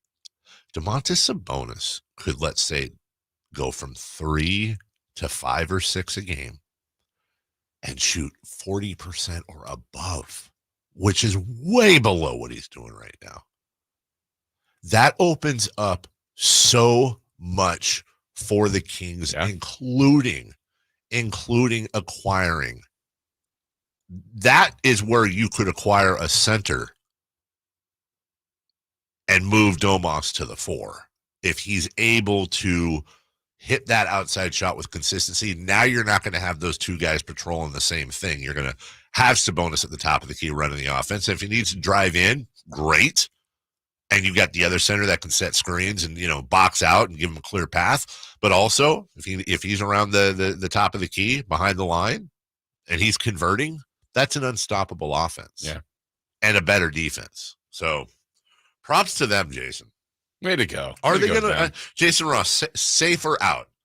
The Sacramento Kings are going to win the NBA championship this year. Safe. That is the right answer. We'll take a break. When we come back, 3 for Madness, just a 1-minute break. We got all kinds of questions for you, including what the hell is going on with Kings TV? I'm with you guys, and I had a spirited conversation with Christopher Laud last night about it. We'll talk about it next. The only place you'll find Kevin Herter is Sacktown Sports. Herter's open, steps into 3. He's got the triple. Hey, Sacramento, it's Kevin Herter, and you're listening to the home of the Sacramento Kings, Sacktown Sports. Your local sports leader. Everywhere you look, things are getting more expensive. So at Consumer Cellular, we're lowering the price for those 50 and up. Now you can get unlimited talk, text, and data for $30 a line when you buy 2. That's just $60 a month for 2 unlimited lines. So if you're 50 and up, make the switch and save. Come on, you've earned this. Call 1-888-FREEDOM or visit consumercellular.com today. Requires 2 lines of service, age validation, and credit approval, subject to system and area limits, taxes, and other fees apply. Whoa, it's you, the Capital One Bank guy. That's what they call me. Mind if I get a selfie? Yeah, sure thing. Say no fees or minimums on your Capital One checking account. Wow, that's a keeper. So, where are you heading? I'm off to spread the good news that Capital One helps people keep more money in their wallet with no overdraft fees. Oh, you're the best Capital One Bank guy. Hey, mind if I get a selfie? Sure. Say, Capital One, what's in your wallet? Terms apply. See CapitalOne.com/bank for details. Capital One NA, member FDIC. 3 questions, 3 answers. It's 3 for Madness on the Carmichael Dave Show with Jason Ross. Here's question 1. All right, Kayte Christensen joining us in about 42 minutes. We still have the Jiffy Lube drive of the game to get to. Shortly after Kayte, we are scheduled to have Sean Salisbury join us. We missed him yesterday. In the meantime, 3 for Madness. Christopher Laud, question 1. Why are Kings games on some random hidden channel a couple times a year? I don't know, but someone needs, look, in all fairness and all transparency, I, as well as you, know some of the people that work at NBC Sports California. Also, I do not believe this wasn't a YouTube TV issue because it was happening on multiple cable / satellite / streaming services. This happens like 2 or 3 times a year, and someone needs to either get fired or legit like what are we doing? So it was on YouTube TV, but a hidden channel? Yeah, it was on YouTube TV. I'm at the kids' game last night, and Chris is texting me going, dude, by the way, a lot of people are texting. Oh, there are a ton of calls in here yesterday. I'm a TV guy. Well, yeah, exactly. And which is funny, by the way. Let's call the radio station and ask why the game's not on television. Right, exactly. Which, yeah, our numbers probably looked great last night. And the problem is that the channel it was laid out to be, it was not on that channel. And then if you when I hit the NBC Sports California Plus on YouTube TV, it showed up, but then you're like on the guide, it says channel off air. Okay. So then that turned to Sharks pregame. And then the Sharks were playing the Kings, and it was on that channel. And that's what I think happened. I think somebody screwed up with Kings and switched it, but they didn't fix it.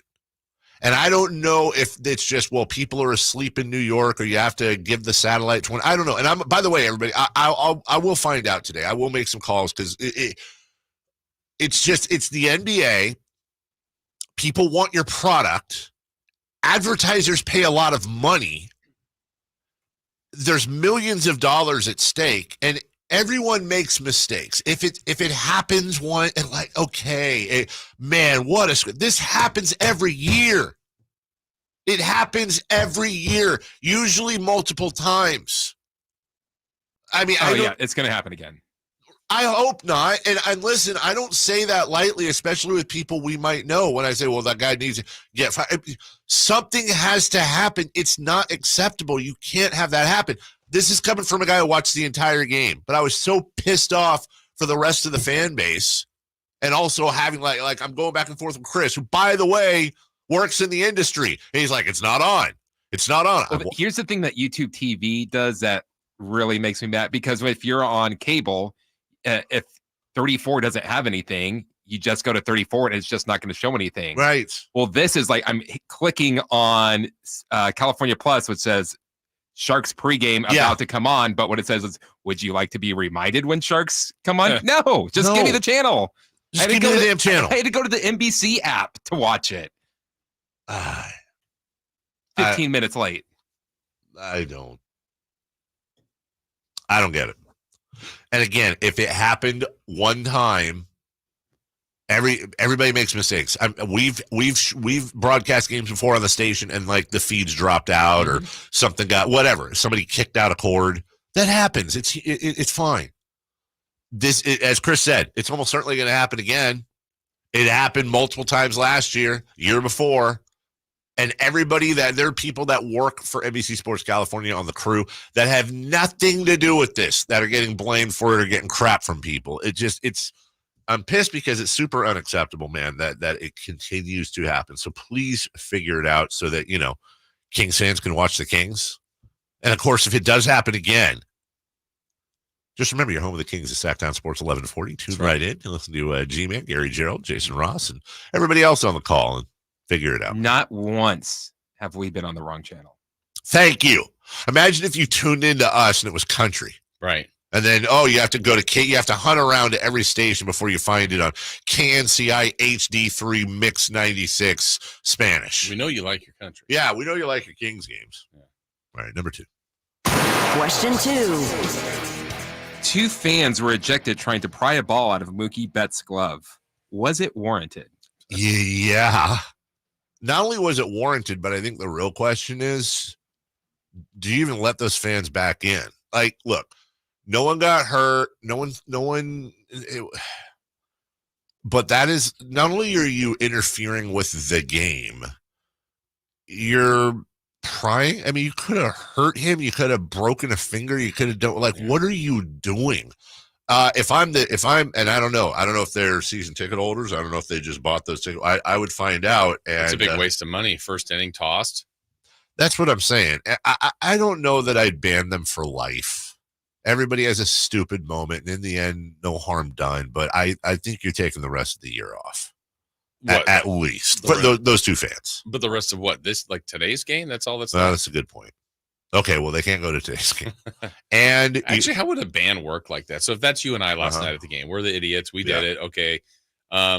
You're banned. So next, I don't know, May, we buy tickets in the upper, how are they keeping us out? It's under not your card, and you know. You can flag their cards and stuff, but they could still have someone else buy the tickets. They got facial recognition at some of these places. It's not as good as it is in Europe, where you're like, if you're banned, they will find out. Whatever happened to hey guys, we're going to give you a choice. We're going to ban you for all of next year, and you roll in 2 giant blackboards, and you have to write, "I will not interfere with the catch," literally 1,000 times. I will not try to break Mookie Betts' arm. Yeah, exactly. Yeah, that's just so stupid. And look, in the moment, one of my best friends, one of my true best friends, years and years and years ago. This is at a Kings, was it a Hawks game? Dallas, maybe? I don't know. And Jason Terry fell into the seats, and he fell right on my buddy and his girlfriend at the time. And when they got up, I guess there were some words exchanged, and he kind of didn't shove him away, but kind of, and he got ejected. And he got, because you can't touch a player, even though it was very mutual and all that. And we made such incessant fun of the guy. It's completely out of his character, but in the moment, sometimes people just lose their minds for a brief moment. Sure. I'm a big believer in, dude, you had a really bad decision there, but let's look at your whole track record. Those guys are going to have to live with that for the rest of their and this life. one was just so egregious. So bad. He literally was taking the ball out of prying his glove open to take the ball out. That's crazy. Can't do that. Yeah. Now, if it's, hey, we both reached over, I hit his glove, I feel that's instincts as opposed to I'm trying to impact the game. Yeah, there's Jeffrey Mayer, right? Who was also in New York. There's Jeffrey Dahmer. And there was obviously the big one, Steve Bartman, which was the most innocent one, right? And then last night, I'm just glad it didn't affect the game. Kind of like that out call that should have been safe on the Dodgers the other night. I'm glad this didn't affect the game. Number 3, please. Question 3. If the Kings played every game the way they played the last 2, how many wins do they end up with? I'm going to say I'll put the over under if they played and by the way, aware that Utah and Portland aren't great. But if they played that version of basketball every game the rest of the year, I put the over under at about 52. That's about a 52 win team. That's a good team. Top 4 seed. Yeah, and the number in my head was 50. So yeah. Because part of it is the Utah Portland. I think we said it yesterday. The Portland game couldn't have been more favorable the way it was laid out for the Kings. You still have to go and beat them, and they did comfortably. Last night, too, back-to-back for both teams. Utah ended up losing Markkanen in the second half, and Kings took advantage of that, though. You don't have to apologize for wins. You could maybe say they played better at times, even against the Lakers and T-Wolves in stretches against really good teams. But, yeah, let's give them 50 if they do something like that. Also, don't you get the feeling that we haven't seen the best of this team yet? Oh, yeah. We haven't had that game yet. They haven't hit, 23s, which just every team in the league is doing. Chris said we have to go, and you kept talking. My bad. Sorry. We'll take a break when we come back. The Kings win back-to-back games in a balanced attack, and De'Aaron Fox will join us. We actually joined G-Man yesterday, but he'll join us through G-Man. We'll talk to him next. Subscribe to Sacktown Sports on YouTube and watch the Carmichael Dave Show with Jason Ross, Stiles and Watkins, and the Drive Guys. Live Monday through Friday from 6 to 6. Plus view archive shows and exclusive content. Subscribe at youtube.com/Sacktown Sports. Sacramento weather is brought to you by Bonnie. I'm Tamara Berg in the KCRA 3 Weather Center. It is Wednesday. Out the door, it's a cool start out there, so grab those jackets. As we head through the afternoon, we'll see a mix of sun and clouds. And today, temperatures down slightly. Highs will peak in the upper 60s. Get the latest forecast on the KCRA 3 News and the KCRA 3 app. When it's cold and rainy outside, Bonnie is leading the way home. Right now, stay warm and cozy with a full furnace tune-up, just $59. Plumbing, sewer, electrical, heating, and air. Schedule an appointment today at Bonnie.com.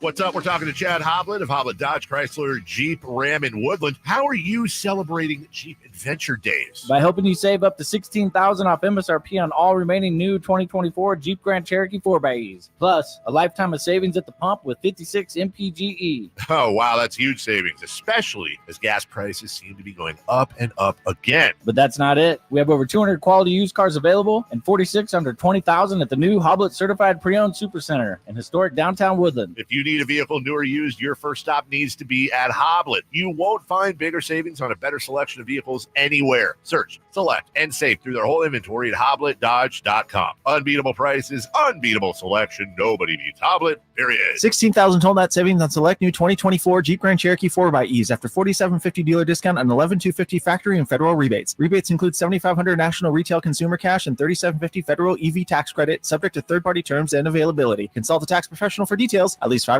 savings. See dealer for details. Kill Switch Engage. Live in concert. Saturday, March 15th at Hard Rock Live, Sacramento. With special guests, Publicon TX, Fit for a King, and Frozen Soul. Kill Switch Engage. Get tickets Friday, 10 a.m. at Ticketmaster.com. Kill Switch Engage. Live. Welcome back to another exciting game day. Grab your rally towels, throw on your jerseys, cheer, shout, and save on your gas. That's right, sports fans win big on home game days. Score instant savings of 25 cents per gallon on Shell V-Power Nitro Plus Premium Gasoline with the Fuel Rewards program. And that's a victory for you and your tailgate team. Download the app, join the Fuel Rewards program today, and game on. Restrictions apply. Limited time. At participating Shell stations. For more details, visit fuelrewards.com. Wesley Financial Group is not a law firm. Do you find yourself stuck in a timeshare? Get the real facts about the timeshare industry and your options for cancellation. Chuck McDowell, founder of Wesley Financial Group, has put together a free information guide that reveals the secrets the timeshare industry doesn't want you to know, including the 5 ways to get rid of your timeshare. Call now and get this timeshare cancellation guide absolutely free. Call 800-885-9700. 800-885-9700. 800-885-9700. As Cybersecurity Awareness Month winds down, LifeLock reminds you to update your software regularly. These updates fix security flaws that could be exploited by identity thieves. But don't stop there. LifeLock offers comprehensive identity theft protection that goes the extra mile. LifeLock not only alerts you to suspicious use of your info, but also takes action to resolve identity theft issues, guaranteed, or your money back. Start your 30-day free trial at LifeLock.com. Use promo code NEWS. Terms apply.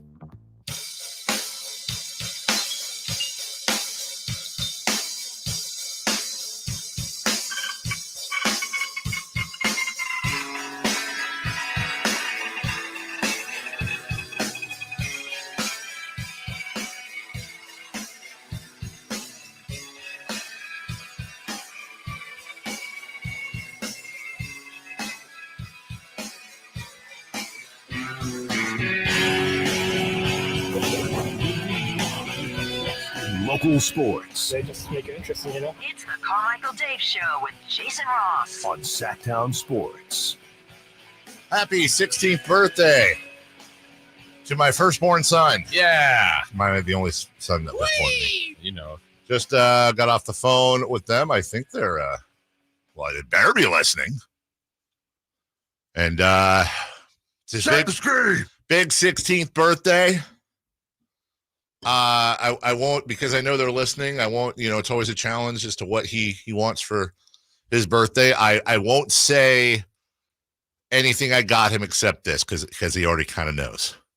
So I got him and myself because I needed one anyways. You may notice, Jason, even though it's not out of the it's not out of the norm for me, but I've not shaved since I came back. Okay, yeah. Because one of his presents, is his own little bottle of shaving cream. Oh, I thought he was going to get waxed. And his own. That would actually be funny. Ouch. Kelly Clarkson. Ouch. Right? He's got his own little bottle of shaving cream, and it's got matching razors, and we're gonna do the shave in the mirror the together moment. at the same time. Yes, I've thought about. Honest to God, I've thought about this moment his whole life. We're gonna be in front of the mirror, just like I was with my dad.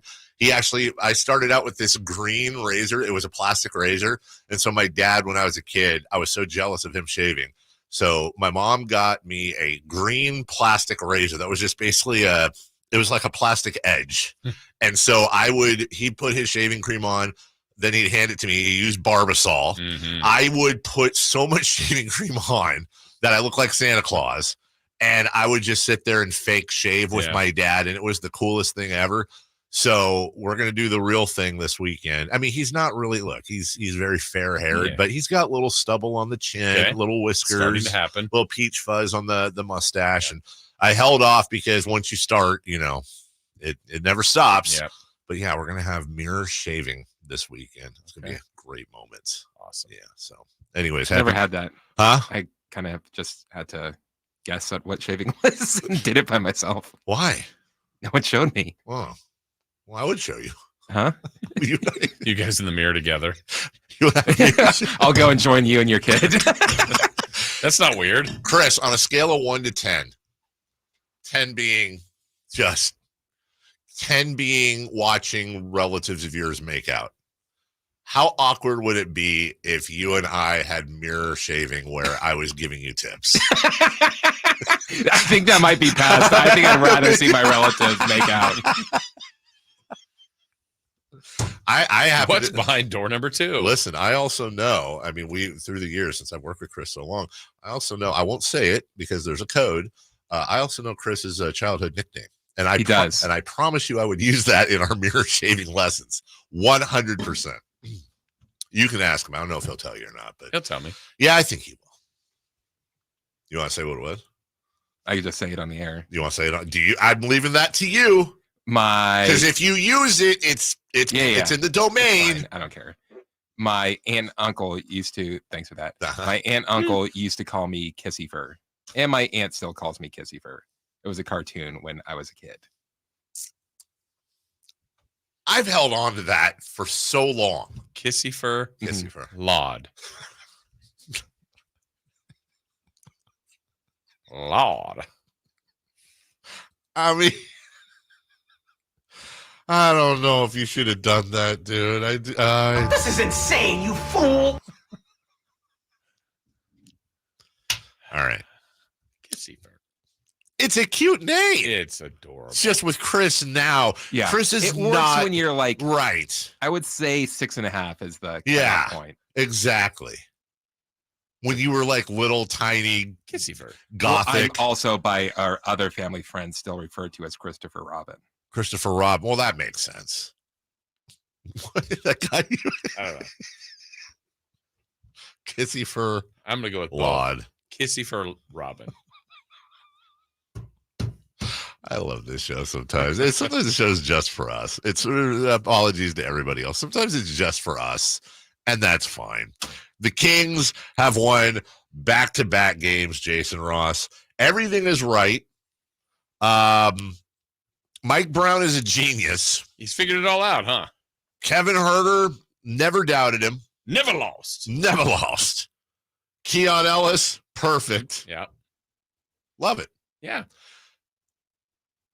What's interesting, though, and we'll talk about this, a bit later. And by the way, 1-800-920-1140.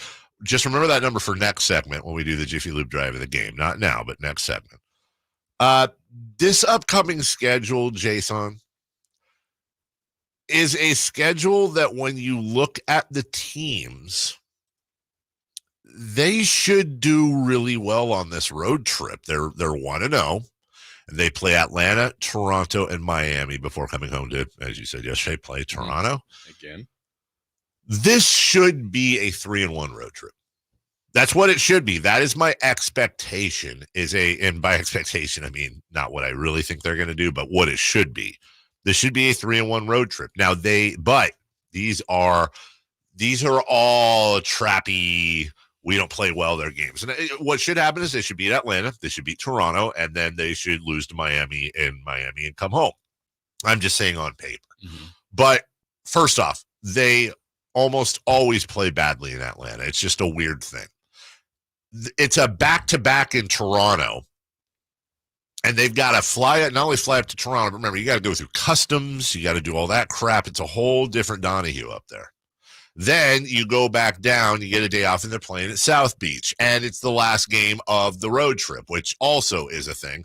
And then when they do play Toronto back home, let's remember, the Kings, the first game back from a road trip, sometimes that doesn't work out, and everything's short. So this is a stretch right now, and then they get the Clippers. Let's leave that game out. But their next 4 games are at Atlanta, at Toronto, at Miami, home Toronto. Not murderer's row. Not a murderer's row. And honestly, they should, counting the Utah game, win 4 of their next 5. They should be sitting at 6-3 going into that Clippers home game. Will they be 6-3 going into that Clippers game? Yeah, I mean, I like the way they've been playing, even though the first 2 losses happened. They've been better the last 2, obviously, with the results of a win. Atlanta's got some injuries, too. Bogey's going to be reevaluated in a month. They got a few other guys in that. I mean, it's really right now like Trae Young, maybe Jalen Johnson, Capella. Like it's a little bit of a thin team that's kind of rebuilding, but not complete teardown. So I mean, they just got to worry about that one first and get this thing going. And so far, the last 2 have been much, much better. We'll be doing what to watch later. I just want to point this out. Looking at the schedule too tonight, Oklahoma City, San Antonio. Interesting. Mm-hmm. Because you've got Holmgren versus Wembanyama year 2. That will be quite fun. De'Aaron Fox joined Gary Gerald in the post game.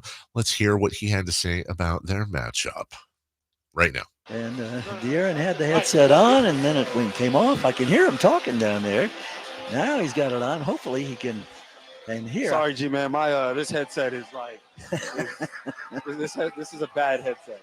Really bad. But you know what? It's working, and I hear you, and that's good. The beam has been lit. That's good. How good is it to start a road trip on a tough back-to-back with travel and get this win? It's definitely great. Obviously, getting our first win out of the way yesterday, and then being able to come in here in a high-altitude place and get a win on the second night of a back-to-back is definitely great to start a road trip. And the great balance in scoring all the way around in this ballgame tonight, De'Aaron. You end up with a 19-point night, complemented by 5 boards, 6 assists, had a steal in there. I was talking to you very briefly in the locker room before the game. I've seen all along that on your shooting left hand, the 4th finger and the pinky finger have been taped together.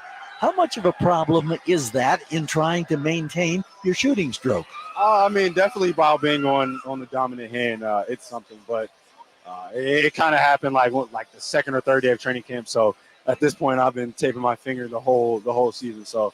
Unless we get a month off at some point, it's going to be here to stay. So, yeah, I think the likelihood of that happening is probably rather remote. Yeah, that's not going to happen. So I'm all right, though. I made a comment at one point tonight watching the 2-man game on a possession between DeMar DeRozan and Domantas Sabonis. And you can see the comfort zone just getting better and better each night. Your thoughts about what you're seeing from those 2? Yeah, I mean, obviously it takes a while. It takes some time to grow chemistry with someone who you never played with, but it's definitely coming fast. And obviously, when you have 2 guys who are both unselfish and who are both smart, they figure out a way to make it work. I saw Rasay in the hotel today. I know she's here to watch and cheer you on. The kids as well, or is this a break for mom? Yeah, no, the babies are here, so they got to come to the game, and then Rainey will head back to Sac tomorrow, and then Poppy will come out to Atlanta with us. All good. Appreciate a few moments of your time. No problem. Thank you. De'Aaron Fox. Yeah, I wanted you to hear that last night. So, yeah, I talked about that finger. It sounds like, I mean, it's a thing, and people play non-100%, but he's like, yeah, unless I got a month off, that's going to be there for the whole year. It's going to be a thing. What the hell do you do to it? Jam it? It's not. That doesn't sound like he jammed it. That would go away. Well, maybe. But, I mean, if you're constantly playing, but, yeah, so it's on his ball-dominant hand, but He'll deal with it. He's been dealing with it. An instant check, just again, small sample size, but through 4 games, De'Aaron's career average is 47.1% from the field. He is shooting 46.4. Okay. His 3-point career average, 33.4, with a career high 36.9 last year. He is at 29.2. He is, however, shooting 93.8% from the line. So really a negligible, a little bit of a 3-point, but we're also very, very early on as well. And really what stood out to me last night, and this is just, we talked about Kevin Huerter the other day. It's like we very much take it for granted with De'Aaron Fox, but he was an absolute ball of energy for the entire game, and it's contagious, I think. It's something that spreads throughout the team, and he is the impetus of that energy, likely because he took advantage of the $49 deal that American Energy has right now. For you to stay warm this fall is a little chilly. Last night, I was out, and I had a hoodie, and I wore shorts to my son's game, and that was a bad decision. My legs were a little bit chilly, and got home, and house was nice and comfortable, in part because of American Energy and them taking care of us. You may be seeing some American Energy TV commercials happening, by the way, which they didn't ask me to star in, probably because they want people to use their business. So I'll do the radio thing. $49 fall tune-up inspection. That's regularly $119. That includes full safety and duct inspection. And hey, if your system is over 10 years old, the tune-up is on them. So give them a call right now, 916-520-9990. Yeah! They're offering a $50 off your first recommended repair. If you need a new furnace, half off the whole price. That's 50% off the price of a new unit. Check them out at the AEway.com for an instant quote, the AEway.com, or shoot them a call at 916-520-9990. Yeah! Tell them Carmichael Dave sent you. When we come back, 1-800-920-1140. Jiffy Lube Drive the Game. If you know it, express yourself, and you will get yourself a $100 gift certificate to Jiffy Lube. We'll also hear from Domantas, Sabonis as well, and we'll do that next. Kevin Huerter plays here. It's Huerter. He's been hot. He fires. He's still hot. Kevin Huerter from downtown has a 15-point first quarter. Sacktown Sports is your proud home of the Sacramento Kings.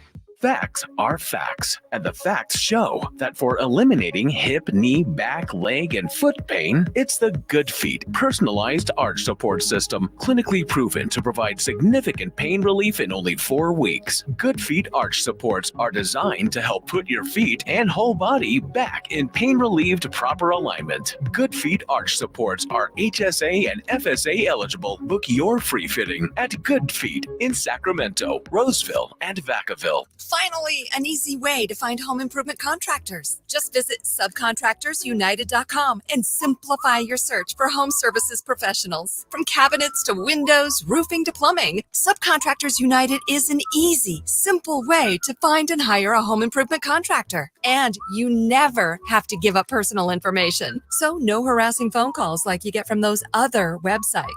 Subcontractorsunited.com is sponsored by D&D Cabinets and Savage Design. Hi, I'm Justin Gingery from the law firm of Gingery, Hammer & Associates. When you have been injured by the fault of another, you will want advice you can trust. If you know an attorney you can trust, I hope you call that person. But if you don't, please call me. I promise I will be the attorney you can trust, along with my entire team. I have been helping accident survivors recover compensation for their injuries for 25 years, and we can help you. There is no charge for calling. If you have an injury, just call Gingery.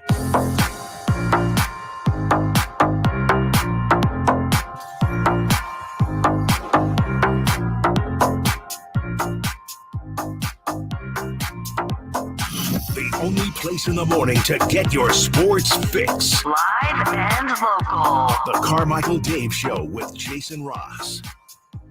All right, phone lines open right now, 1-800-920-1140. The Jiffy Lube Drive of the Game. The Jiffy Lube Drive of the Game. And you can get yourself a $100 gift certificate to Jiffy Lube just for saying what the Jiffy Lube drive of the game is, Jason Ross. It's incredibly simple, incredibly easy. And I know we have good active listeners. We have really good active listeners. Maybe you had YouTube TV last night and couldn't watch for a while, so then you listen to the great G-Man. And here is what it is, by the way. William. That was the Jiffy Lube drive of the game. How are you giving that hint? Because I want to help totally people out. heard it. I want to help people out. Here is your Jiffy Lube drive of the game hint. William. Will you call 1-800-912-1140? I mean, Dave's just serving it up for everybody. Is that who this is on? Is this the right here? Okay, let's go to Chris. Chris, welcome in. Good morning. How are you on a Kings Victory Wednesday? I'm doing awesome. How are you guys? I'm doing better than the phone connection, but I can hear you okay. What was, Chris, the Jiffy Lube drive of the game last night? I have a Domantas no-look pass for a Fox layup in the first quarter with 4 minutes and 50 seconds left. Well, I need a little bit more specific. I mean, that is what would be not funny, but what would be ironic is if Chris was wrong. And there's like 5:08 left. Right, and we can't get, it's 5. Sorry, you said 4. Let's see what happened here. It's for 3, no good. Sabonis has the rebound. Heads up the far side of the floor. Now protecting the ball behind the back with the dribble. Gets the 2-point range, shoulders for space. No look pass. De'Aaron Fox for the layup. And that's going to be your Jiffy Lube drive of the game. Coming in the first quarter, a sensational no-look pass from Domantas Sabonis to a cutting De'Aaron Fox for the layup. The Kings on a 10-2 run, now leading by 4 at 21-17. Be listening to the Carmichael Dave Show with Jason Ross tomorrow morning at 7:45. Your chance to win a $100 Jiffy Lube certificate, courtesy of all the Jiffy Lube locations in the greater Sacramento area. There you go. Congratulations, Chris. You got yourself a $100 gift certificate, as Zary Gerald just said. And that was incredibly specific. Hey, since we have this good connection going, let me ask you before you get off the phone, what home of the Kings radio station makes all your Jiffy Lube dreams come true? Sacktown Sports 1140. Let's go Kings. Honestly, I hate the fact that it was all whatever. Yeah, because that might have been, honestly, the most dead-on Jiffy Lube call of all time. And it's not wrong, but I feel like he took notes, and that's entirely okay. I encourage that. Take notes. You might have a bad dream or something to forget. But he's like, I'm on it. And I didn't want to point this out because I didn't want to give it away, but he said what this is titled as. Really? The only thing he did was add the minutes. The title of the sound clip on the computer is Sabonis no-look pass to Fox for a layup. And that's what he said. He said it was a Domantas Sabonis no-look pass to De'Aaron Fox for the layup. So he not only nailed the clip, he nailed the clip title, he had extra notes on it, and he nailed the promo. Sacktown Sports 1140. Let's go Kings, baby. All while calling from a payphone. Yeah, all from calling from 1976. Sir, you have a collect call from Outta Baby Eats a Boy. What? I love that commercial.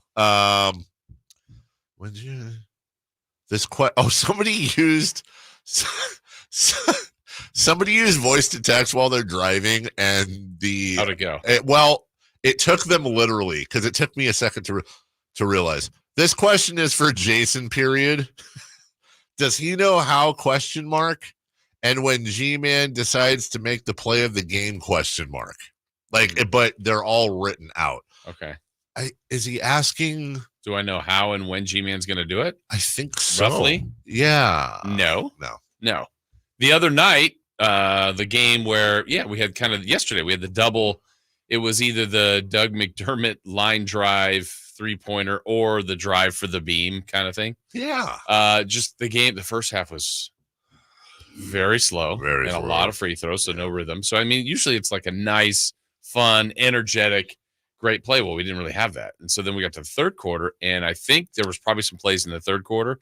And honestly, he kind of keeps the card near him. Sometimes I may point to it just like, hey, that's a good one. But usually he's like right on it. And I think we both kind of forgot about it. And then we got to the fourth quarter and we were one of the timeouts. Like, I haven't done the.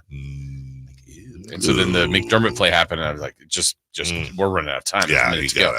But yesterday he was right on it. So it's usually his call whenever he goes. And My favorite joke with the G-Man when I was doing games, this is when they were especially terrible, he hasn't done it yet, and the Kings are about 30 points behind in the third quarter, and I'll say, just saving it for that game winner, huh, G-Man? Because he's done that where it's been one of those nights, and it'll be the buzzer. He's like, right. Well, our drive of the game is that final buzzer. Has he done it? Because that'll end this one. I mean, just like this game is over. Because you got to think once he gets into the fourth quarter, that starts burrowing into the back of his head. Yeah. It's like, I got to do Jimmy Lube drive of the game. So the couple times I filled in, I've like, well, you want to save it for like the end. Sure. Like, there's going to be a great, but you can get burned. So, but also, isn't it like maybe it's the first quarter with 3 minutes gone and it's like a crazy play and you just get it out of the way right away? Like last night, first quarter, it was a great play. It's not like it's a challenge. It's right. It's not like you can only use one. Yeah. You ever do the thing where you kind of you tap the read and G-Man just kind of pushes your hand away? Like I know what I'm doing, kid. Every day. Every single day. Never. You want this microphone haircut? Wow, Chris, you got the live audio? By the way, programming note, Kayte Christensen will join us at 8. Sean Salisbury will join us right after that. Wait, not so fast. Sean just texted me to say he really apologizes, hates to do this. But the big boss, I won't get into the personals, but it's fine. It's all good. Next week? It's just a radio thing that happened. He said we can do tomorrow or Thursday. That's the same thing. That's a great point. I think he meant tomorrow. Well, they are in Houston. Where it's they're Wednesday. a day ahead. Yeah, they're yeah. How does he know? What's the future like? I want to know. Yeah. What you're thinking. It's like when you were in London, in England. Yeah, I knew what happened. David, he lives in the future. That's 3. It's what the hell time is it right now? Is it 4 p.m. there right now? I think. Yeah. 5?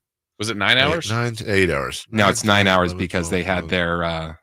Oh, they did? Their daylight savings. They did. Wait, they've already had it? Yeah, they did. They had it last week. That's exactly right, Chris. What? Yeah, they had their daylight savings. Ours is this weekend. Their daylight savings happened last Saturday, and we left Sunday morning. So it actually happened the morning we were there. So we actually left an hour earlier. It was 9 hours. Oh God, I got to add an extra hour to my time it doesn't matter. You've conquered jet lag. Yeah, I have. When's the book come out? It's going to be a pamphlet. It's going to be How to Conquer Jet Lag for Dummies. It's just going to be like, dude, stay up till late at night, till your bedtime, and get some sleep. It's just discipline, bro. Yeah. You just have to want it. It's discipline. If you can stay up until 9 o'clock, you've beaten jet lag. Yeah. You beat it. I mean, but that's also just 8 hours. It's not like China. Oh. China's like 16. I don't even know how the hell you do that. All right, we'll take a break.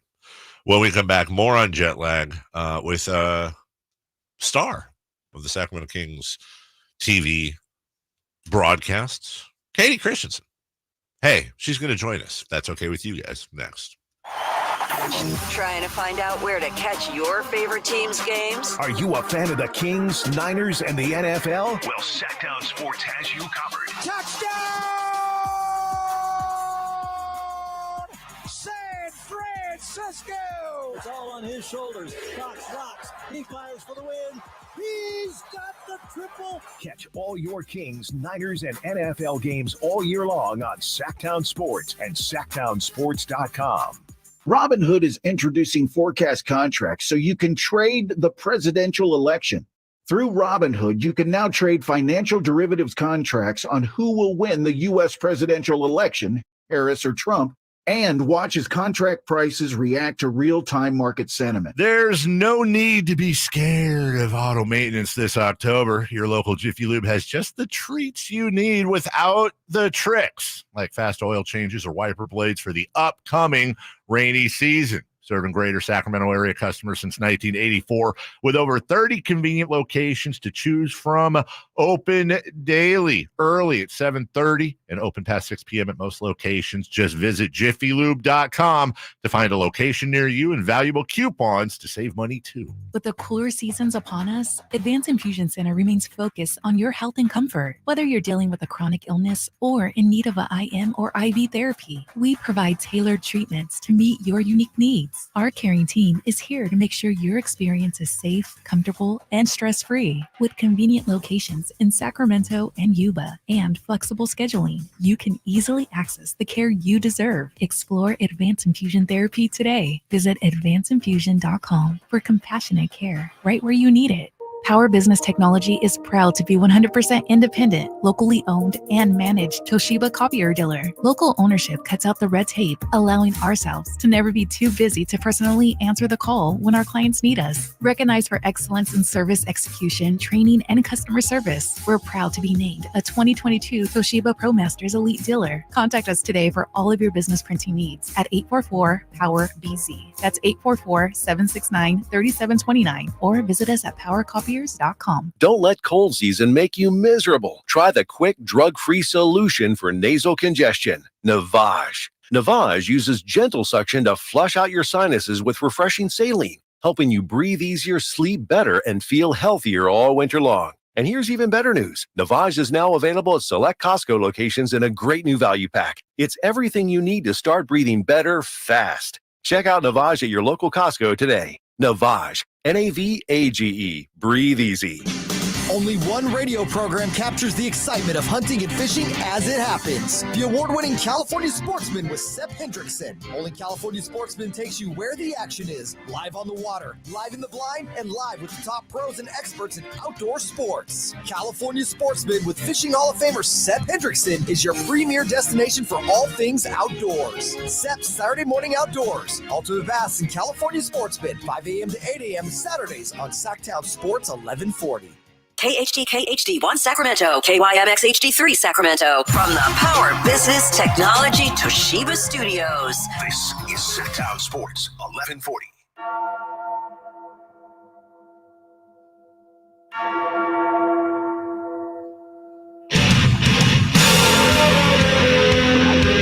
Ladies and gentlemen, we are halfway through the week. Your week! So right now, I need every single listener on their feet. Callers, texters, YouTubers, make some noise for Sacramento's favorite sports morning show. Carmichael Dave, Jason Ross, and the man behind the glass, Chris Berlon. Let's go. Let's go. We're halfway through the week officially. 8 a.m. on a Wednesday.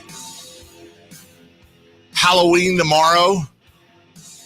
Are you trick-or-treating? Are you giving out candy? Are you going king size? Just hit up Sam's Club. Go king size. Come on. I was just watching a clip I'm going to have to borrow at some point of Keegan-Michael Key doing his substitute teach routine on the Rich Eisen show, calling out football players. Ladidi McConkey. Is he present? No, it's Lad McConkey.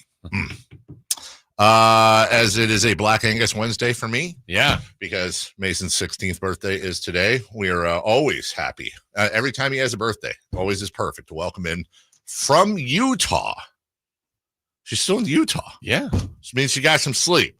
So not sleepy Katie. It's awake Katie joining us right now. Kayte Christensen, the color commentator for your Sacramento Kings, joining myself and Jason Ross. Good morning, Katie. Good morning, fellas. How are we this morning? Great. How are you? Good. Happy birthday, Mason. He's not here.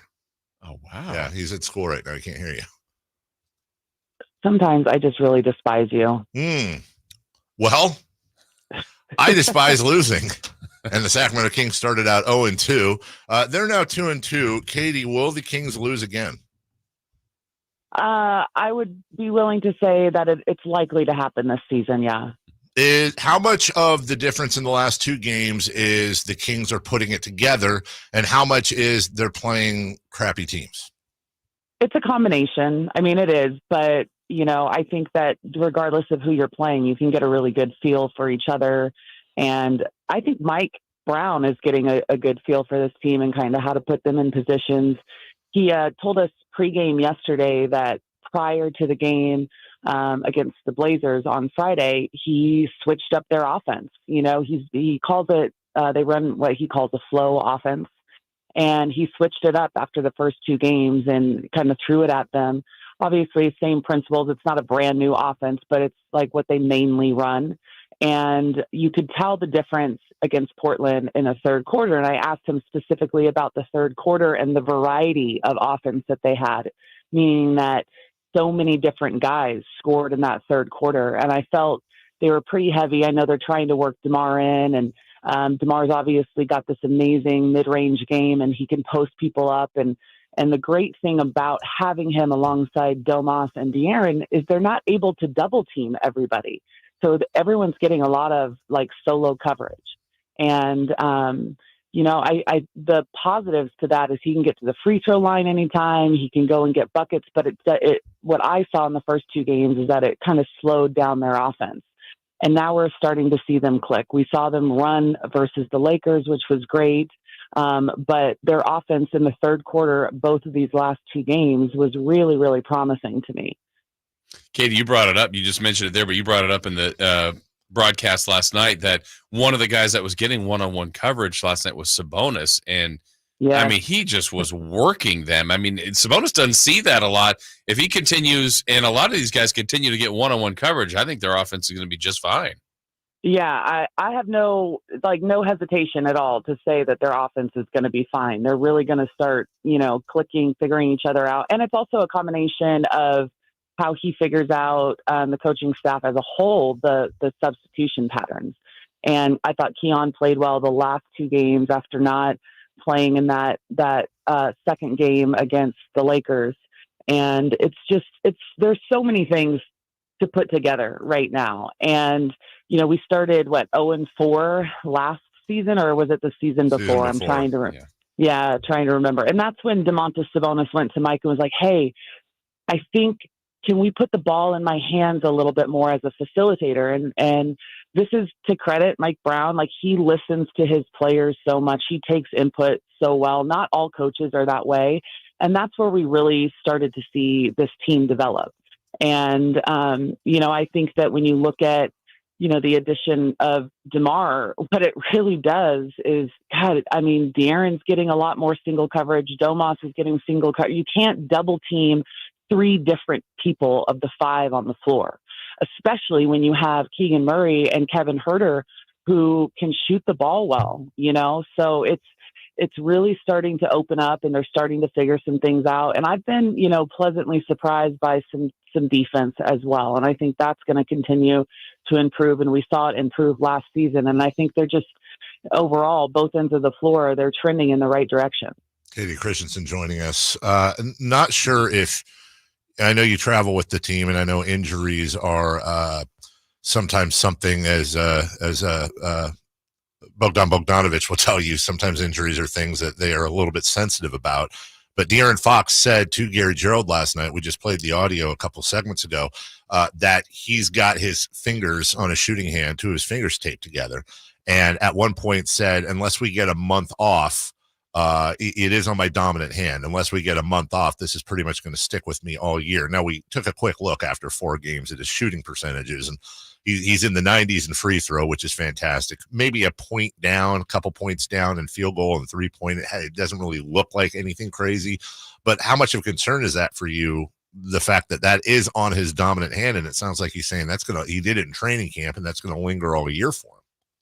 Yeah, I was going to say, he started the season off with that. Like, his fingers have been taped together on his left hand. It's his pinky finger and his ring finger. It's been that way since training camp. I'm personally not concerned because they're not my fingers, Dave.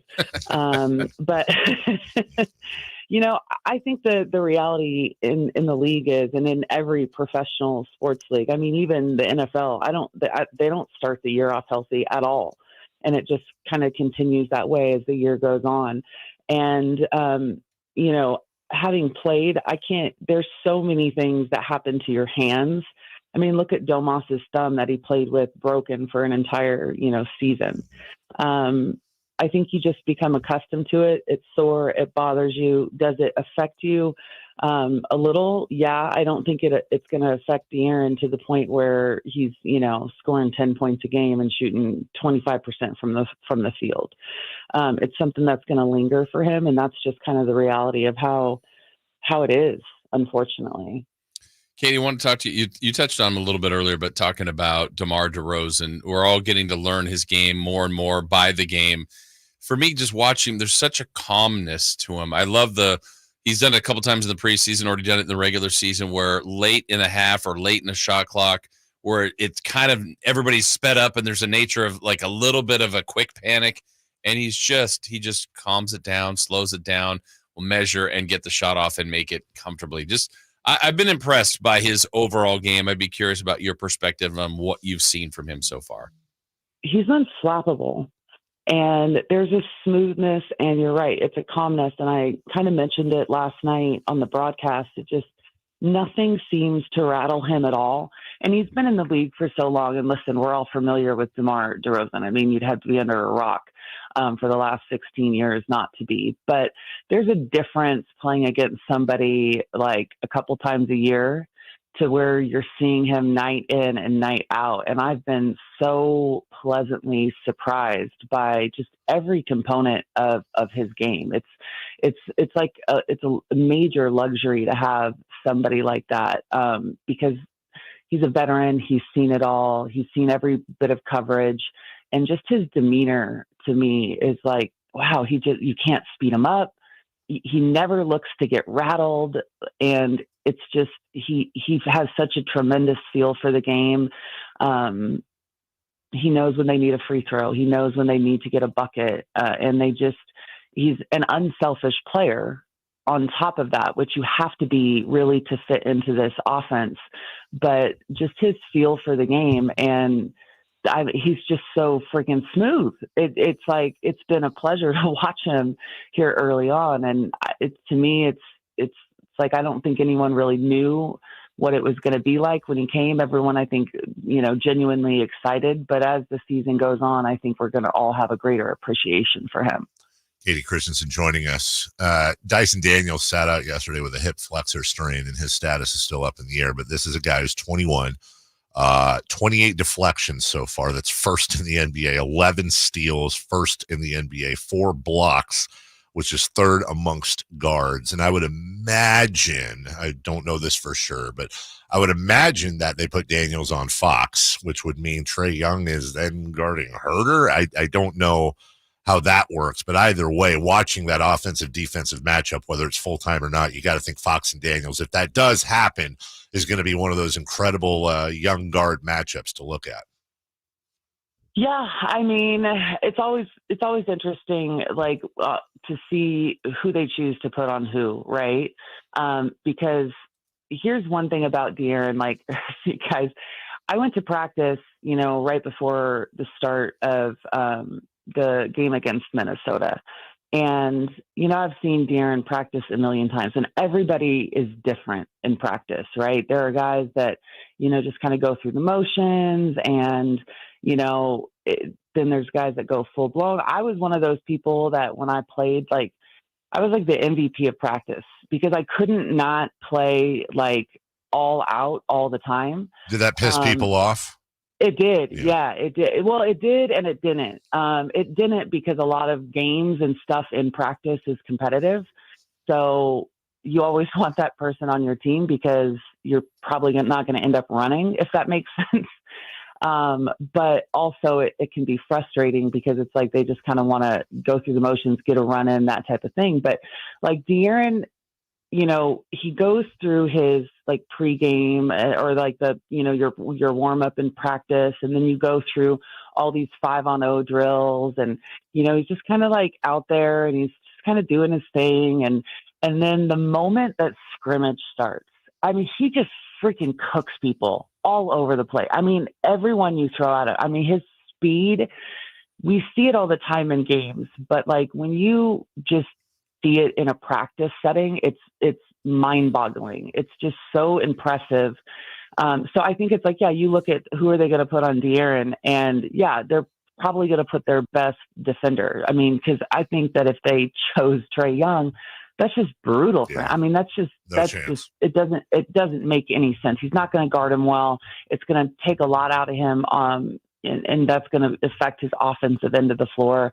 But the great thing about De'Aaron, and we've seen it in the past, is he does a really good job of figuring out how he's being defended. He might like say for the first quarter or the first half, maybe he's got 6-8 points, right, going in at halftime. But when he comes out at halftime, it's like he's figured out what he needs to do to just, absolutely demolish the defender and figure out how, you can use their strengths against them.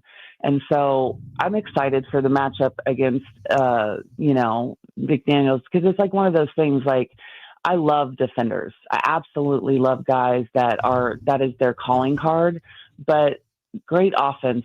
You can be a tremendous defender and it's still, it's not in your favor, if you know what I mean. Kayte, the other day, Kevin Huerter had said, just getting started here, these games are kind of his preseason. So, I mean, he's played 4 games, and I think he's getting better and better by the game, really active, trying his best there on the defensive end. And then offensively, he's just starting to look really comfortable. He's coming off of significant surgery and not a lot of playing time. I think the beginning of his season has actually looked pretty good. Oh my gosh. I'm so pleasantly surprised by it, because he's right. It's really, really tough to not have a training camp. And as a shooter, especially, because you're shooting a 3-point shot in particular, it's all about being in a rhythm and a flow. And last year he struggled, and I mentioned it last night. I mean, he shot 36% from beyond the arc last year after shooting over 40 the year before. 36% is a career low for him in a season. And I'm sitting here going my God, do you know how many people would kill for 36% from beyond the arc? And that's his career low. But what I noticed last year is I felt like he had a hitch in his shot, like a hesitation in his release last year. I've been paying close attention to him for that reason. And obviously there's a mental component coming off of an injury as well. And he just looks so comfortable and so confident in his shot. There's no hesitation. There's no hitch. His release is so soft, and Doug McDermott is the same way. I mean, if you guys ever, have a chance to be there before a game and watch their individual warm-ups, it's really mesmerizing to watch great shooters in their release and how soft their hand is when they follow through. And Kevin's shot has looked so good. And his confidence, you can tell right now, is really high. And to me, last year, that's what it was. He struggled for a segment early on in the season. And then I think it just really impacted his confidence, because let's be honest, I listen to your guys' show. I listen to the people that call in. I see it on social media. It's like he gets cooked a lot by people about, oh, you shouldn't be in the starting lineup and we need somebody else and this and that. These people are not immune from the words and the chatter around them. And I think that, he's gotten a really strong, solid start, minus that first game, which, again, like you said, Jason, that was his first preseason game. Mm-hmm. You gotta be able to kind of have the ability to work yourself in. And more particularly, it's about your wins, right? It's it's playing games is the only way that you can get in that game shape. And as a shooter, when you don't have your legs and you're tired and you're winded, it affects your shot. And so he looks really, really comfortable, looks really confident. And I've been really, really impressed by his defense as well. He going into last night's game, he was second on the team in deflections, one behind DeRozan. And if you look back to last year, he was second on the team in deflections last year as well. But where I've noticed a difference in his defense is how he's getting into the gaps, how he's coming off of his man and recovering, and a lot of the chase downs. So where he's following someone else, like say DeRozan's guy gets down the lane and goes to, trying to get to the rim, and it's the chase down. It's coming from behind to also defend and make that shot difficult. He's doing a really, really good job in the team defensive concept. He's never going to be a lockdown defender. That's not who he is. That's not his skill set. But he's so long and has the ability to impact with his length and his height that I think he's really using that to his advantage, kind of in the team defensive concepts right now. Kayte Christensen joining us. And don't forget, a couple days off, And then the Kevin Huerter revenge game in Atlanta, 4:30, right here on Sacktown Sports. You know, we love Kevin, and he was our guest weekly, and we had a chance to have an extended sit down with him at training camp, and he very much was open about how he feels like he owes the team and owes the fans. He's been very frustrated, and he's been working very hard. And Kayte, it's a small sample size, but through 4 games, he is averaging a career high from the field at 56%, from behind the arc, 41.7, also another career high. And you mentioned the defense. You know, he got our game ball from the Portland game. He just looks like, it's like you said, he's never going to be a lockdown defender, but his defensive effort and the way he is cutting and the way, as you said, he's getting into the lanes, it's really night and day. And we gave credit to Mike Brown, and obviously Doug Christie, you know, is involved in that as well as the rest of the staff, Luke Laux. But Kevin if this is sustainable, and he's maybe not the 55%, but if it's sustainable for him on both ends of the floor, that opens up a ton of things for Sacramento. Yeah, it does. And look, this is also partially due to the addition of DeMar DeRozan, right? Like, it changes expectations for everybody. And it also changes defensive matchups for everybody and who they're going against and the type of looks that they get. And so sometimes just having that little bit of pressure, even though it might be self-imposed pressure, like having that alleviated just makes you play a little bit freer. And, you know, it's the same thing. Like, I look at Trey Lyles. You guys talk about Kevin's defense, right? Trey Lyles is never going to be a lockdown defender. It's not going to happen. It's not his skill set, and it's not his physical skill set either. But he's like the best team defender on this team. He is so good at drawing charges. He's always in the right spot. Like, listen, the key at this level, and especially kind of as role players on teams, is to figure out where you can make the biggest impact, or the job that a lot of people don't want to do, right? And defense is one of them. Keon Ellis has figured out the same thing. We talked about it last night as well. Like, when he was in college, he hated defense. But he got to the league, and he's in the G League with Bobby Jackson, and he figured out, like, I got to do this because not everyone wants to do this. And this is my key to playing time. This is my key to increasing my value. And so, you know, defensively as a whole, it's not like the Kings have a bunch of players like the Pelicans or the Timberwolves, like individual defenders that are high level defenders, right? But if you can have everyone on the same page in the right position at the right time and where they're supposed to be, it doesn't matter if you're, you know, a top rated defender or not. It just because if you're in the right spot at the right time and you're playing within the team concepts, you know, the game scout, you know, the individual personnel, like, that's all you can ask for in this league, and you're going to have success more times than not because of it. Kayte, you've been around a long time on this, and you've had all sorts of road trips. An Atlanta to Toronto back-to-back, that seems about as bad as it gets. Yeah, I mean, I'm trying to remember when I feel like I haven't had a free night in Toronto for what seems like a long time. I think last year we might have come the day before and didn't have a game, but we got in late. I'm trying to remember. It's brutal because it's an interesting trip into Canada. You know, you fly in, you go through customs. It's like an hour ride to, you know, from the airport to downtown. And then you turn around and you leave. You know, I don't think we're there for even 24 hours. It's wild. So this is a really tough back-to-back. But this trip all the way around is really odd, you guys, because like we're still in Utah. It's not normal for us to stay after a game. And there's 2 days between now and, you know, playing Atlanta. Having 2 days off is bizarre. And then we go from Toronto down to Miami. We play Miami and we stay the night in Miami before we come home. Also a really weird thing. Yes, it's like a 6-hour flight and we would get in super late, maybe 3 or 4 in the morning if we came home. But we're staying the night and we're going to get back in the afternoon, the day after that game. All of this trip is kind of weird when you look at it. But I think when you look at us staying the night a couple times, they're really putting the players in positions, you guys, where they can have some like actual decent rest, if that makes sense. Like where you're not sleeping on a plane, getting home at 4 a.m, and then it just kind of disrupts you. And to do that early in the season, I think there's a method to the madness here early on, despite the schedule being wonky. Got back from Europe 7:30 Sunday night, up at 3:30 doing the show. So don't know about all that, Katie. Yeah, Dave, I wonder what that feels like.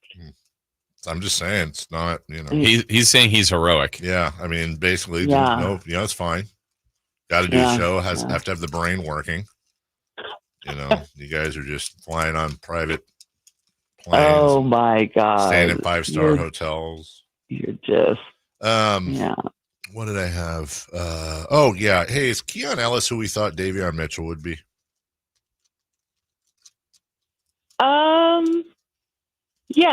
Yeah, I think that's a good poll. Keon obviously has more offensive kind of potential than Davion, and I was really excited for Davion because he puts in so much work.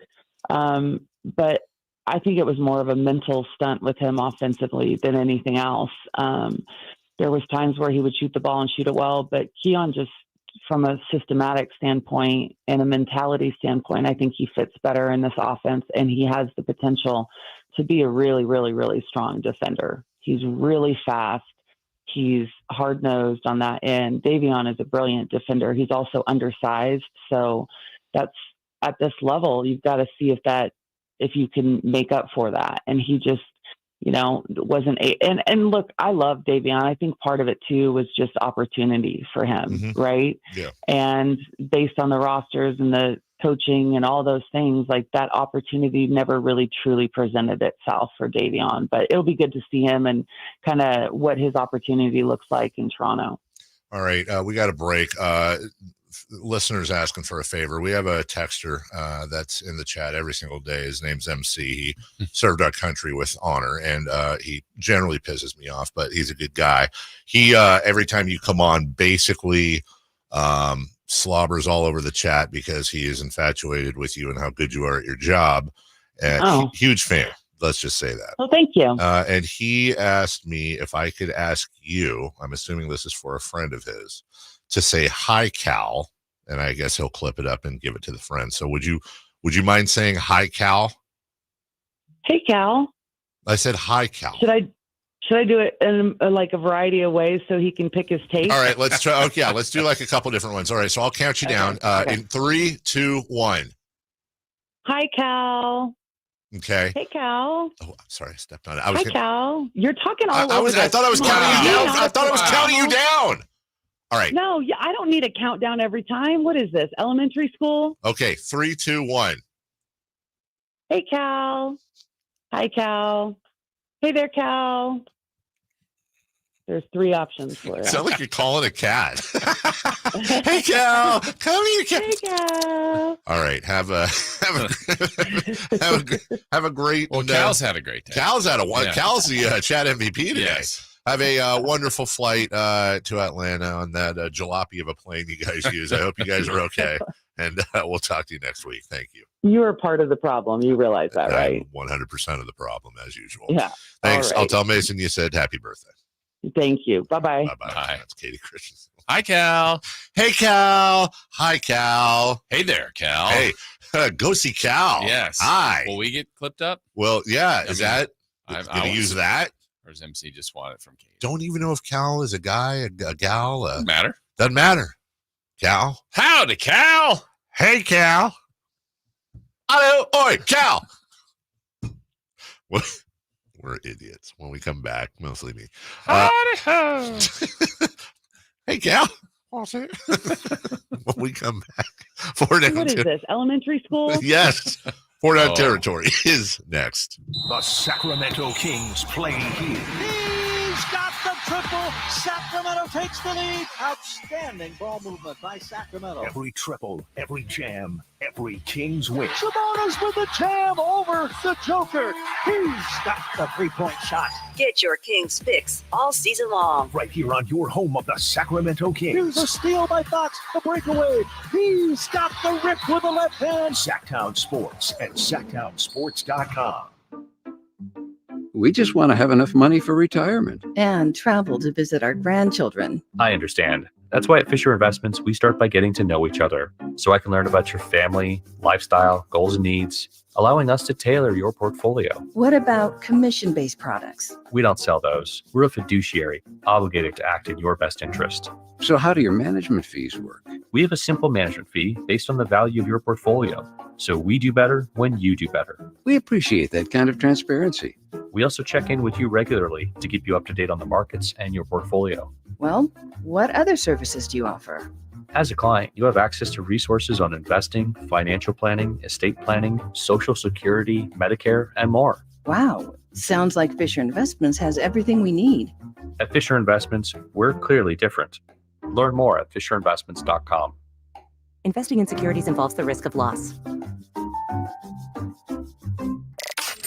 Did you miss any part of our live local shows? Don't worry, you never have to miss them again. Check out SacktownSports.com and search our podcast page and play our shows when you want. The Carmichael Dave Show with Jason Ross, Stiles and Watkins, and The Drive Guys. Plus, other podcasts like Return of the Empire, Return of the Roar, the Stingers Up podcast, and Golf to Go with Frank LaRosa. They're all available right now on SacktownSports.com. Finally, an easy way to find home improvement contractors. Just visit subcontractorsunited.com and simplify your search for home services professionals. From cabinets to windows, roofing to plumbing, Subcontractors United is an easy, simple way to find and hire a home improvement contractor. And you never have to give up personal information. So no harassing phone calls like you get from those other websites. SubcontractorsUnited.com is sponsored by D&D Cabinets and Savage Design. The shot clock is ticking, and your home team is driving up the court. But don't miss your chance to score big at Northern California's #1 Honda dealer, Stockton Honda. Save on a new Accord, HR-V, Ridgeline, or the all-new Prologue before the buzzer sounds on year-end deals. Don't get benched by high prices. Slam dunk your savings today. Anytime, anywhere, it's all here. Stocktonhonda.com. Number one claims based on 2023 total new and Honda certified pre-owned vehicle car sales from American Honda Motor Company. Sold on report. At the law offices of Dale R. Gomes, we understand that when you're facing a crisis, you need more than just a lawyer. You need a team. Our dedicated attorneys work together, combining decades of experience to guide you through personal injury or criminal defense matters with care and expertise. We're committed to supporting you every step of the way, ensuring your voice is heard and your rights are protected. With offices in Sacramento and El Dorado County, reach out to the law offices of Dale R. Gomes today, 916-999-9033, or online at dalegomslaw.com. Golf to Go is brought to you by the Hagen Oaks Golf Super Shop. Here's Frank LaRosa. Golf.com's Josh Sens offers 5 common golf course maintenance mistakes and tips to correct them. You've hit the green, and to fix your divot, you jam your tool underneath the ball mark and lift the soil, but the right way is to circle the edges of the mark with your tool, gently pulling the turf toward the center. Second, when fixing divots in the fairway, fill it with sand until it's level with surrounding turf, and gently smooth it with your foot. Third, when the course imposes the 90-degree rule, it means to stay on the cart path until you can turn at a right angle to your ball, minimizing wear and tear on the turf. 4, when you're driving on the course, proceed at a modest pace and avoid staked and roped off areas. Avoid sharp turns, wet turf, bunker edges, tees, and greens. The superintendent will applaud you. 5, in a bunker, rake the sand smoothly and exit as you entered from the low side. Tap the sand from your shoes and leave it as if you weren't there. And now that you know, make sure your foursome knows as well. That's your Golf to Go. I'm Frank LaRosa. Facts are facts, and the facts show that for eliminating hip, knee, back, leg, and foot pain, it's the Good Feet personalized arch support system, clinically proven to provide significant pain relief in only 4 weeks. Good Feet arch supports are designed to help put your feet and whole body back in pain-relieved proper alignment. Good Feet arch supports are HSA and FSA eligible. Book your free fitting at Good Feet in Sacramento, Roseville, and Vacaville. At Elk Grove Honda, not only do we have a great selection of pre-owned certified cars at very fair prices, but every one of our pre-owned automobiles are treated with kid gloves with a 182-point inspection that covers everything from unibody to tires to brakes and engine filters. Then our certified cars receive a mobile oil change and fresh fill-up with full synthetic mobile oil. We know you have lots of choices of where to purchase your next car. Come to Elk Grove Honda, home of the 182-point inspection and mobile oil change. We're in the Elk Grove Auto Mall, Highway 99 at Elk Grove Boulevard. It's Capital Casino, Sacramento's #1 poker room. And guess what? Primetime football is back. Capital Casino is giving away $500 per game in high-hand bonuses for every Sunday, Monday, and Thursday night primetime game. As always, offering the best food, the best service, and the best action with the most variety of games in the region, conveniently located in downtown Sacramento. So check them out, Capital Casino, and always remember to gamble responsibly. 1-800-GAMBLER. All guests come to you from the Folsom Lake Honda Hotline. Folsom Lake Honda, your one-stop Honda shop.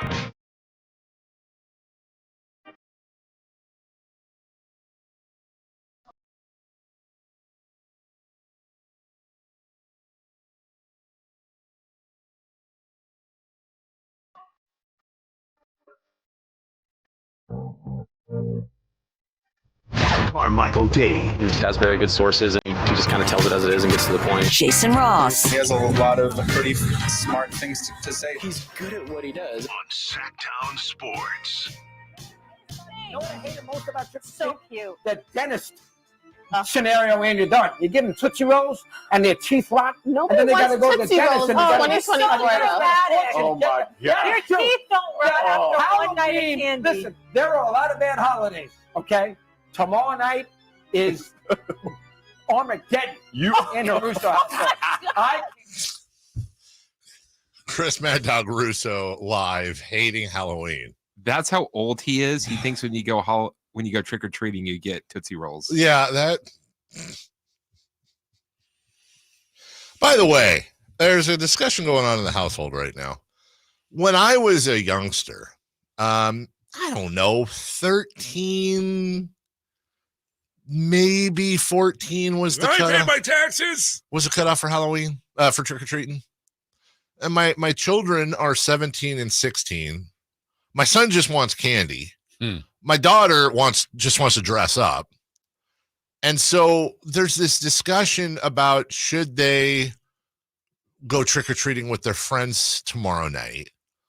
And I got to be honest, I'm leaning towards... Oh, you've got an ET situation in your house. What, when they... Bathroom exploding. Yeah. Dogs going crazy. They're trying to get out of the house for Halloween. You've got an ET in the house. I do kind of have an ET.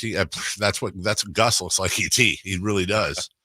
I don't know. I feel like number one, that's lightened up a little bit over the years, the rules. Also, I want to keep them kids as long as possible. I guess I'm guilty of that.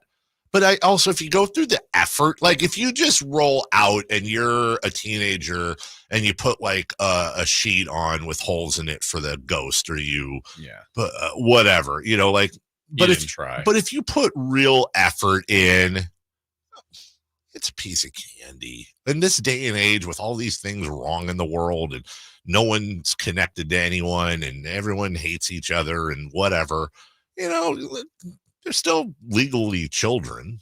I don't know. I could be wrong. I'm not convinced on this one. I don't have hot take to defend myself. I really am kind of, in the end, I'm just going to default to what they want to do, I think. Yeah. I don't know what I would say if their friends and them are doing it and want to go, like it felt like when I was like, if their friends were jumping off a bridge.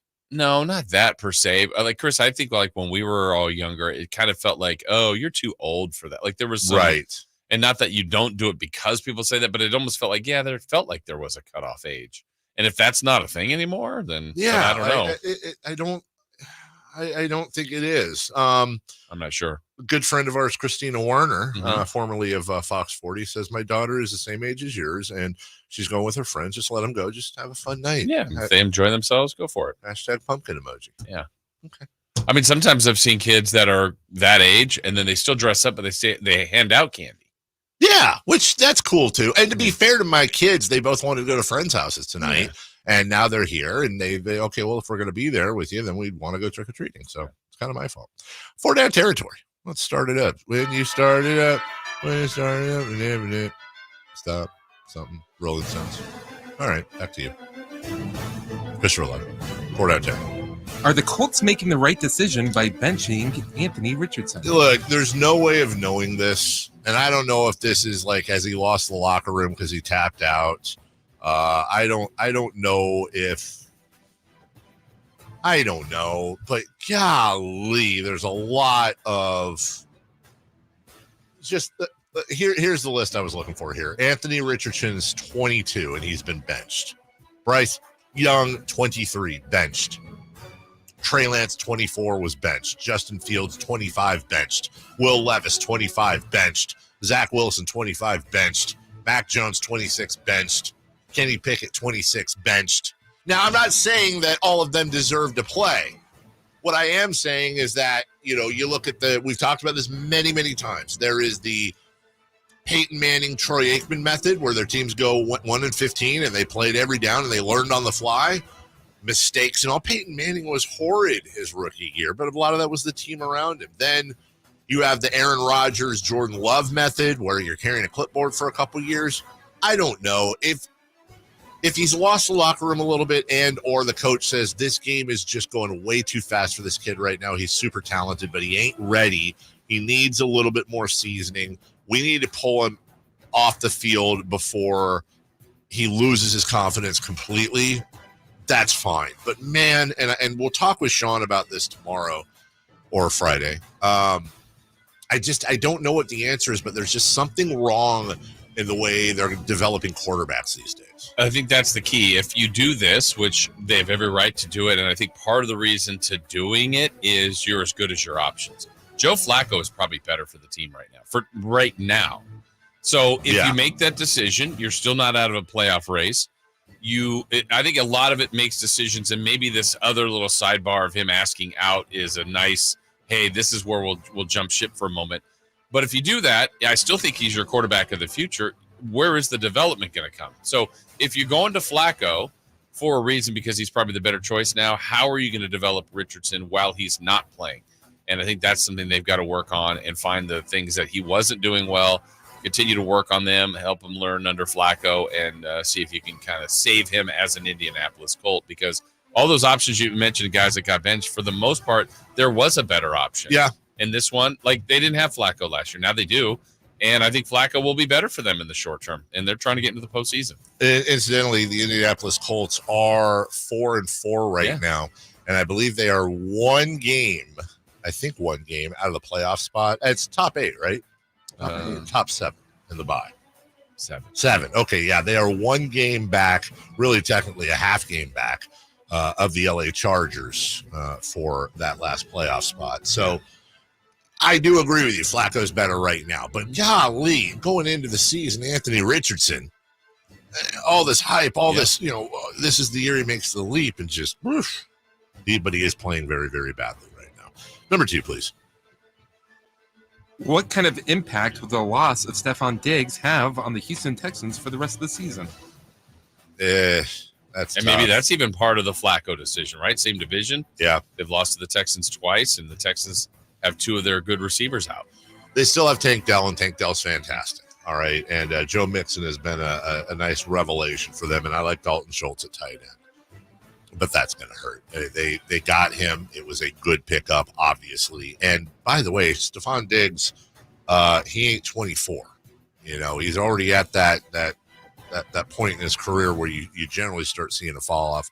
I think it's a big deal. I don't think they'll miss the playoffs, big deal. But I think any delusions of grandeur and competing for a Super Bowl or competing with the Chiefs in the AFC Championship, that's going to be really, really tough to do. Yeah, that's it. I think they've got a good shot of winning the division still, but when you're trying to get out of the AFC and you've got Buffalo, Baltimore, Kansas City, I just don't think they're in that class. 3rd down. Which New York quarterback situation is worse? Daniel Jones and the Giants or Aaron Rodgers and the Jets? Well, there's a few ways to look at this. The expectations, obviously, for Aaron Rodgers are far higher, and the Jets are far higher than the Daniel Jones and the Giants. So in that sense, when you combine that with the money involved and the expectations and the fact that they traded for Davante Adams, it's that you could say is worse. But look, Aaron Rodgers, despite the numbers, Aaron Rodgers is still good at quarterbacking. He's still on pace to throw for 4,000 yards. He's still on pace to throw 24 touchdowns. He has 7 picks, which is a big deal. 7 picks is more than he had all of last year. But it's also 5 less than he had in 2022. Jason, his 7 picks are 3 more than he had in 21, 2 more than he had in 20, 5 more than he had in 19, 1 more than he had in 2017, and the exact same he had in 2016. All of those with the exception of all of those are full seasons. So it's a problem, but I think it's a much more fixable problem than the situation with the Giants. Yeah, and I think if you're going to predict can either one restore their season, I would say it's Rodgers. Yeah. I mean, he's just been the better quarterback over time, but they're both kind of messy. The Giants have already invested in Daniel Jones, and he doesn't seem to be the answer. And the Jets have less of a timeline left with Rodgers. So they're both bad situations, but I guess I would say the Giants, they're worse off. 4th down. The Chiefs are 7-0. At what point should the undefeated talk start? Well, when you look at the rest of their schedule, there's Tampa Bay at home, there's at Buffalo, there's home Houston, and then there's Pittsburgh's and Denver's and Chargers and Carolina's in there. They've got a couple of tough games left, but they've already knocked out some very, very tough games, including Baltimore, San Francisco, Cincinnati, New Orleans, Atlanta. So I'd say 10-0. Okay. But I'll tell you what, man. If Patrick Mahomes leads this team to an undefeated season, by the way, that's 1 more than 16. Secondly, that might be the most impressive feat in the history of football. Yeah, and they're trying to do 3-peat, which has never been done. Like, I think of all teams, they probably wouldn't care. Like, if they already had 2 losses, we could be the 7th seed. It doesn't matter. We just got to get in. But now it's like, hey, let's add something that people haven't done, right? And if they could go undefeated and all the way through, I mean, I don't think they're pushing themselves. They're just trying to win every week. But I'd say about 10 or 11. You're right. Then it gets real interesting. Who's hot, who's not, and we go streaking, followed by Emil Fragoso, Niners at 9, at, of course, 9 a.m. We'll get to all that next.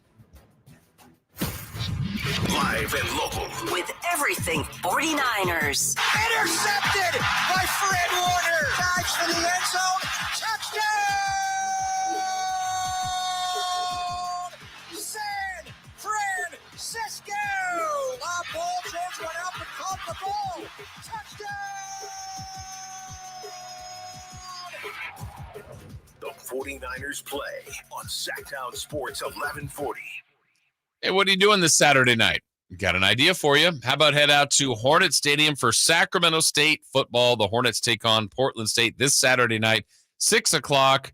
It'll be a salute to heroes night, and that's always a fun night out there. You get to watch some great football and stick around for some post-game fireworks. Again, Saturday night, November 2nd, Hornets take on Portland State. Kickoff at 6 o'clock there at Hornet Stadium, and tickets are on sale now. You can get those at hornetsports.com. And remember, Stingers up.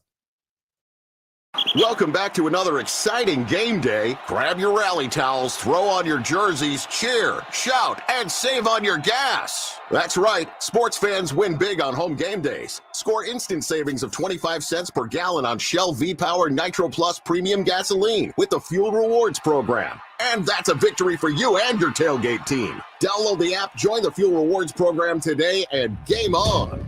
Restrictions apply. Limited time. At participating Shell stations. For more details, visit fuelrewards.com. Despite having no experience, Gavin Newsom made Jessica Morse his, quote, wildfire specialist.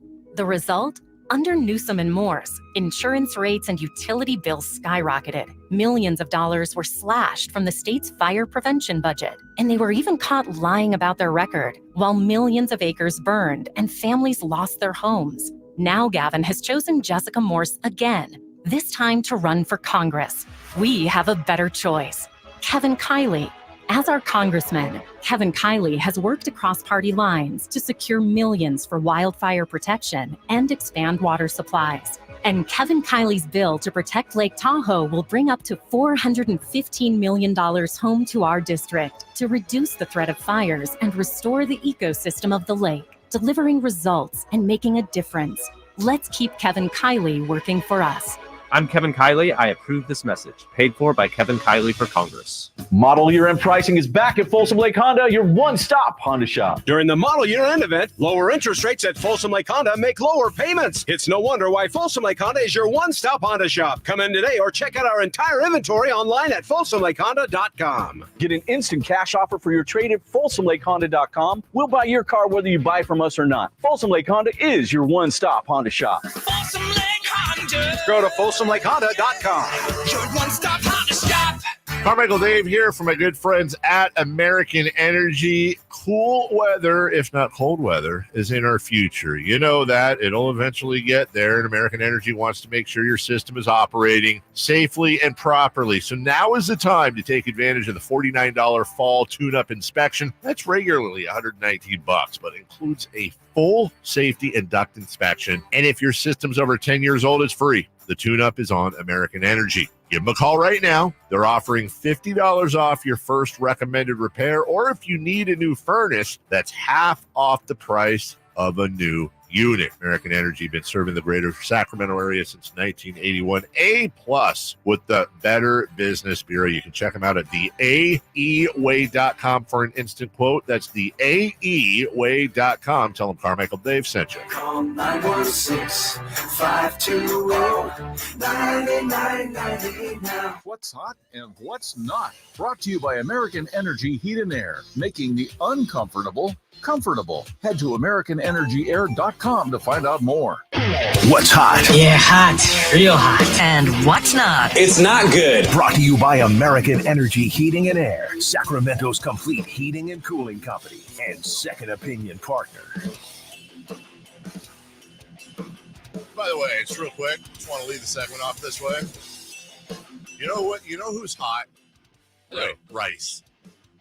Shout out to Rice. I had rice yesterday. Just shout out to rice. Like, we just take rice for granted. It's so, you do so many things with it.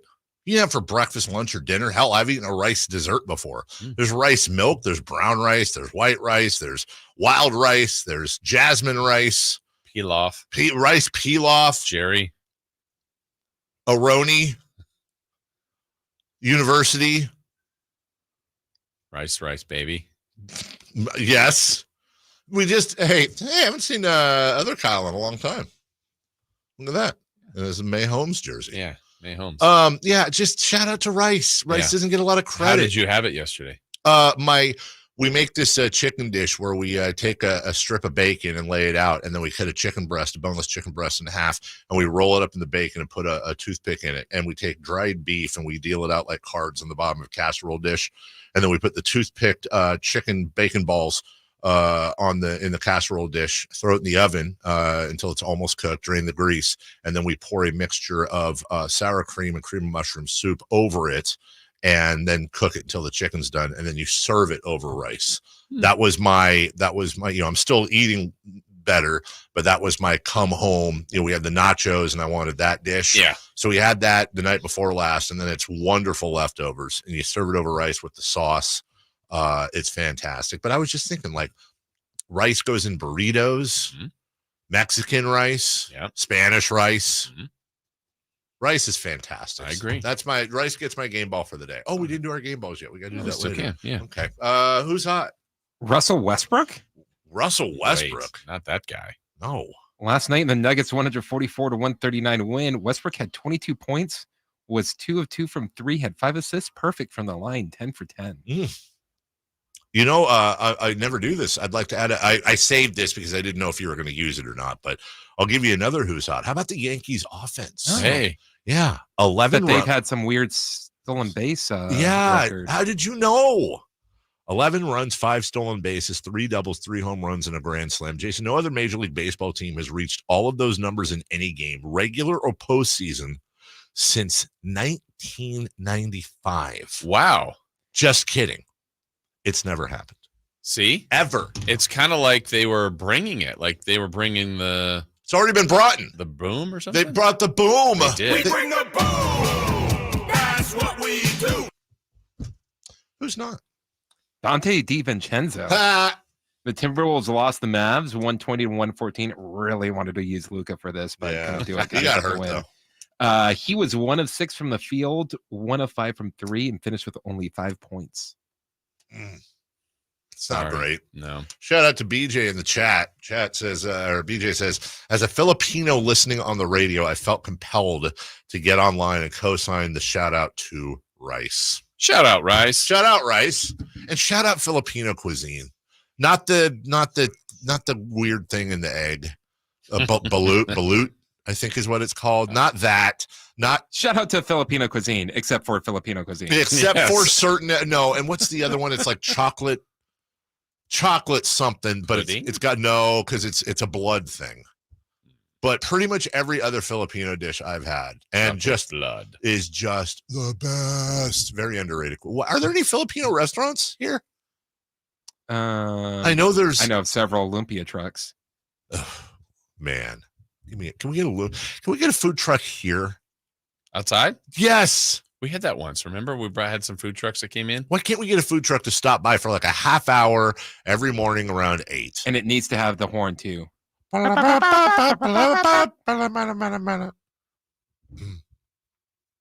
like the ice cream man?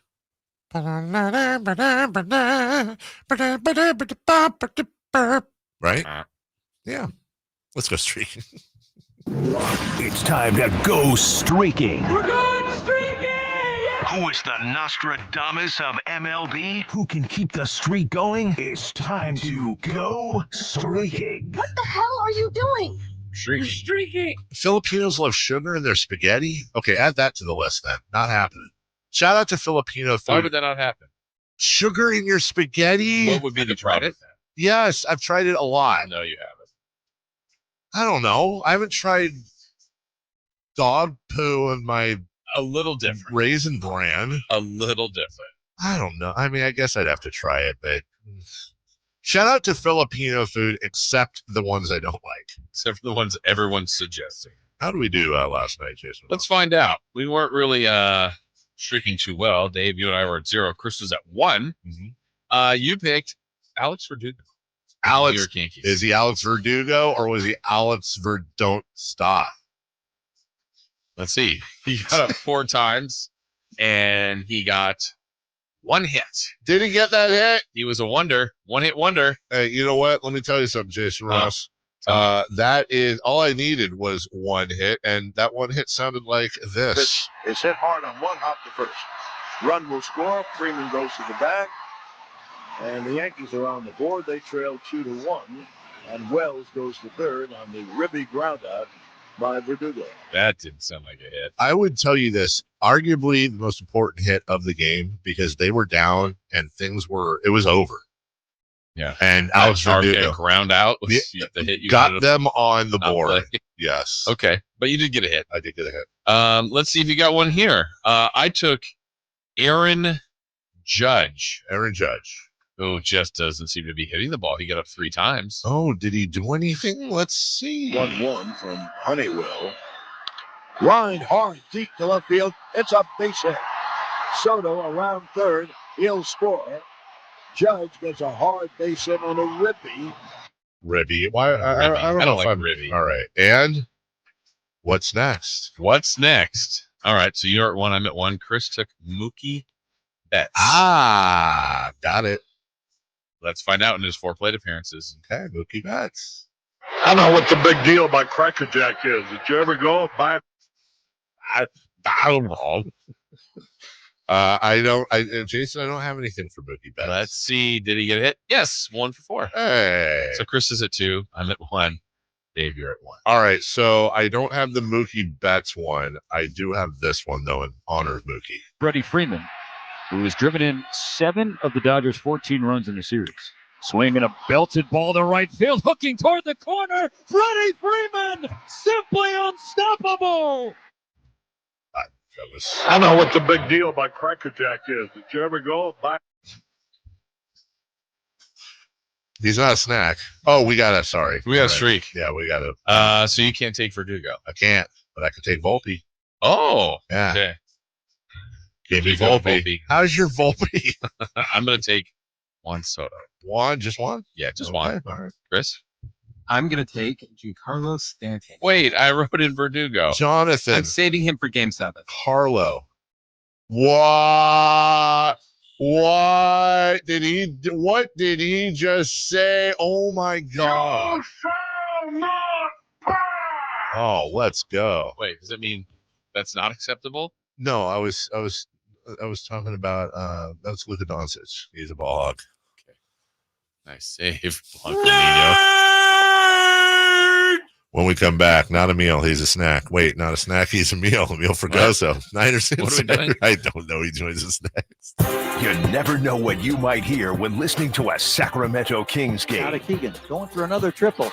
Man, is he feeling it. Keegan, can he do it? Yes, there's number 11, Keegan Murray. Keegan steps back.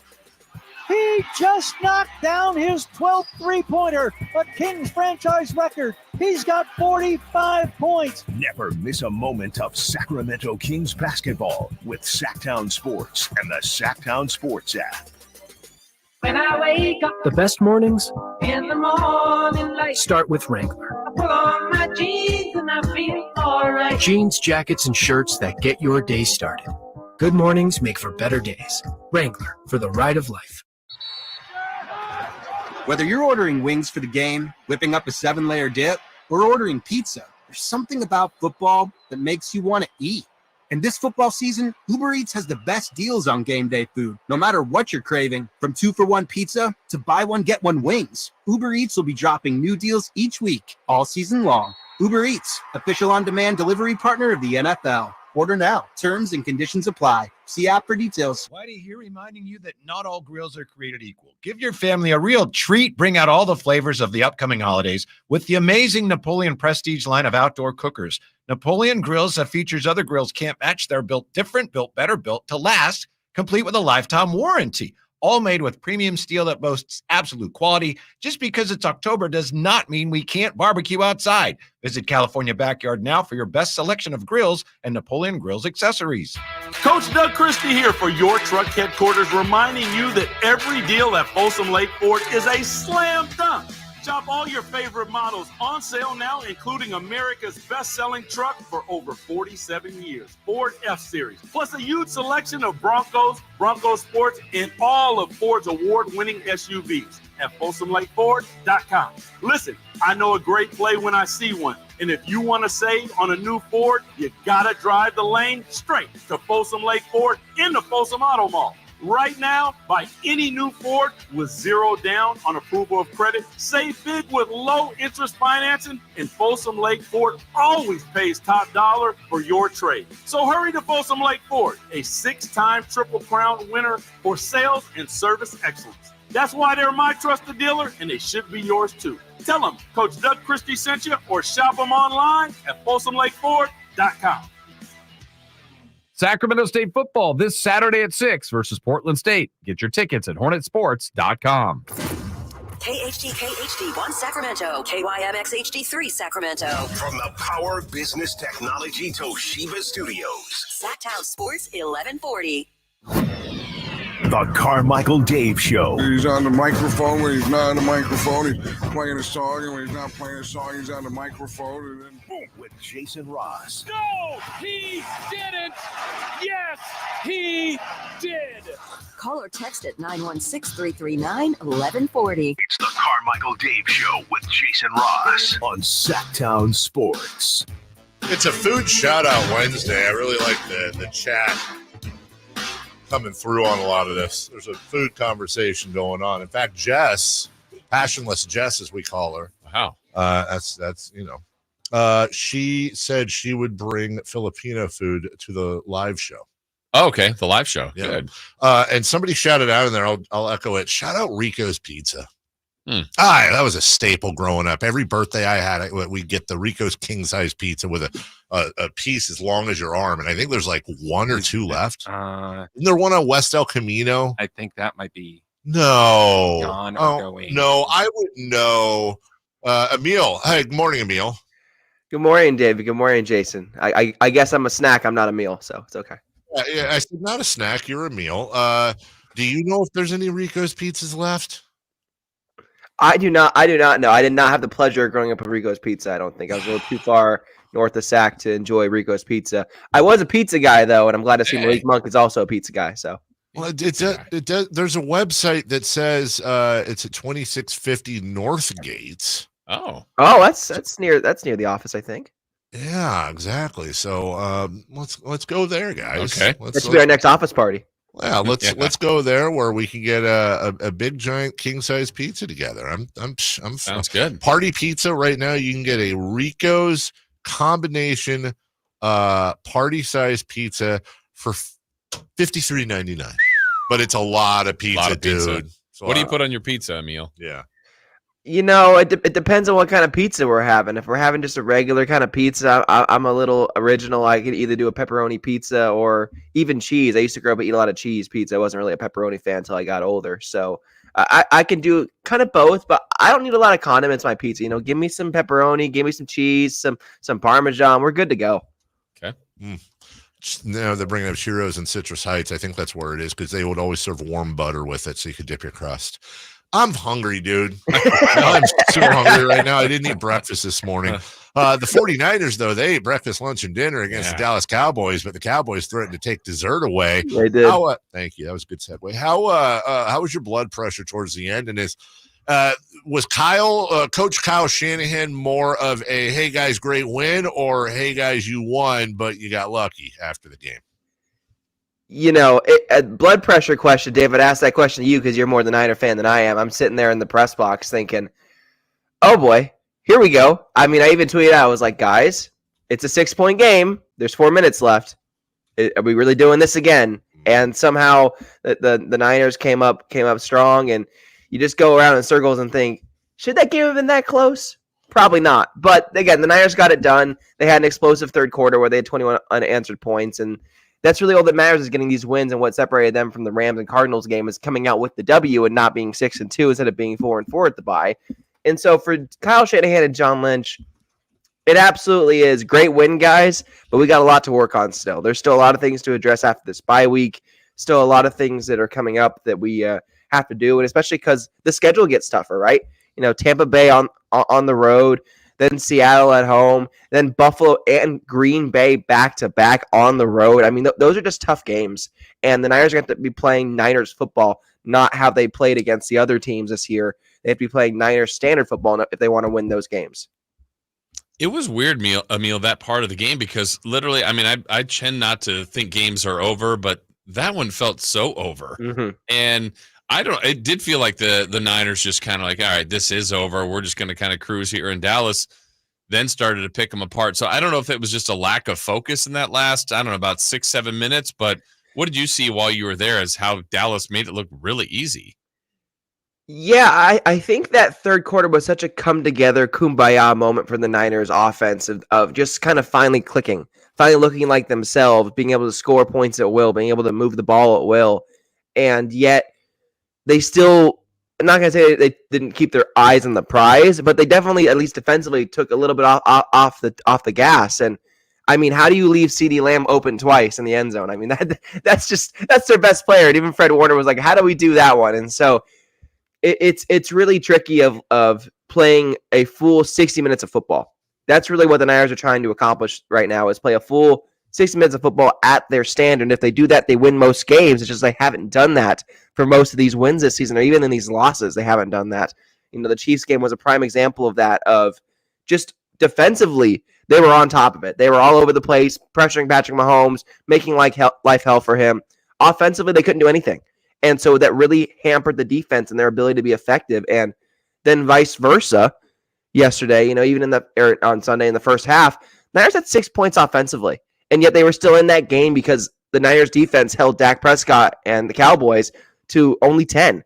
And that was really the difference there, is the Niners offense came alive in the third quarter, and Dallas's offense looks a shell of itself with Dak Prescott at the helm. And Dak, even at the end, we're making jokes in the press box. It looks like he's trying to give the ball back to the Niners there with that one throw of Javondre Campbell on the sideline. But then again, it's the Cowboys. And while we want to say that's a big rivalry and all that stuff, they haven't played to their standard either. Those were two teams that really needed a win coming in Week 8. And the Niners played better than them for 30 minutes, I'd say. Besides that, it was pretty even on a toss-up. So now that we're in the bye week, Emil, and there have been some injuries, and the 49ers clearly need a little bit of help, tell us specifically who John Lynch will be trading for. I love that. I love it. Look, I can't give specifics away because I don't even know if John Lynch knows yet who he's trading for, because even two targets that, while he publicly has already said, or at least on Deontay Johnson, he wasn't interested in them, the Niners weren't. He got traded to the Ravens yesterday. A week ago, DeAndre Hopkins got traded to the Chiefs. Those are two wide receivers that I know at the right price, especially the price that it was reported they were traded for, John Lynch should have been all over, and John Lynch probably was inquiring about it, just a little too rich for his blood at the time. So it's going to come down to, and John said it this morning on the flagship, he said, only if the player fits, right? They are 4-4, they're not where they want to be, but they have a lot of guys coming off of injury they want to see come back first before they really make all these adjustments. And on top of that, I think there's a real underlying point here of why they haven't made any moves so far, Dave. Is because they have $55 million in cap space. Why do they have so much cap space? They need more players this season. They want to win a Super Bowl, right? Right. Yes. But they have a $60 million quarterback in Brock Purdy, and the wings about to be paid maximum money. And if he plays to his standard, if he plays like Brock Purdy of the first few weeks down the stretch, he will likely be getting paid $60 million plus per season. So they need almost all of that money to get things going and get things rolling long term, because Brock is no longer going to be the cheapest quarterback in the NFL. He's going to be one of the highest paid quarterbacks in the NFL, and that can change around your roster construction a lot. Be like Tom Brady and take a little haircut, Brock. Defer it, whatever. Shohei Ohtani, something. Win a Super Bowl, dude. Come on, Emil. That's what I've been saying. I mean, all jokes aside on this, yes, Brock Purdy absolutely could say, "Hey, I'm a team first guy. Let's figure out a way to get all these pieces together." Kind of do the Jalen Brunson move with the New York Knicks and find a way to keep some money on the back end for the salary cap and the payroll. So I do think it is possible that Brock and John and Kyle have a long conversation of like, okay, dude, we can make you the highest paid player, or we can make you a $40 million quarterback, and we can also keep a lot of the stars around you. Again, we forget that Jed York, the owner of the Niners, said at the owners' meetings at the beginning of the year in the spring, we're happy to pay Brock Purdy $40 million plus. He didn't say 60, he said 40. Always got to listen to the words sometimes. And so that's something to think about. And so it's going to be a negotiation. I do think Brock will get paid. It will not be a contract holdout or anything like that. They don't do that with their quarterbacks. But it will be something to watch and monitor, because Brock Purdy, if there is any player in the NFL that is a team-oriented, team-first guy, it is Brock freaking Purdy. Is there any way, any reason, Emil, to think that these two won't work out a deal? I mean, everything should be fine, right? That they'll line up. There's no reason the Niners wouldn't want Purdy back, right? There's no reason at all. Even with the bad games that he's had against the Chiefs, obviously that was a really bad game. Ravens last year, he's had some games where you could say he got exposed to a degree by all the Brock Purdy haters out there. Brock Purdy is still an elite quarterback in Kyle Shanahan's system. One of the best, if not the best, in Kyle Shanahan's system, because of his ability to adapt on the fly and make decisions on the fly. I mean, even that RPO screen, it looked like, where he took off for a 16-yard gain to get a first down, that was not by design. That was Brock making a quick decision and getting yards where he needed to. And that's what makes Brock Purdy so dangerous and so lethal. And while, he sometimes can be a little bit too trigger happy, a little bit too in between the numbers, a little bit too tight window throwy, because not every catch can get completed, he's still an elite quarterback, an efficient quarterback at that. And that's why the Niners don't want to move off him. And on top of that, he's just a great leader, a great locker room guy that the entire team is bought in on. So you're saying Myles Garrett. You're agreeing with that. Myles Garrett. I will give you one defensive end, Dave. I will give you a defensive end. And I think if the Niners want to play ball with the former coach of theirs and Mike McDaniel down in Miami, hey, Mike, you got Calais Campbell over there. Can we talk about Calais Campbell a little bit? He's kind of wasting his last few years on a team that's not likely going to the playoffs. You want to make a deal here, and that could be something. And they could go, well, can we get a backup quarterback in Josh Dobbs? So who knows?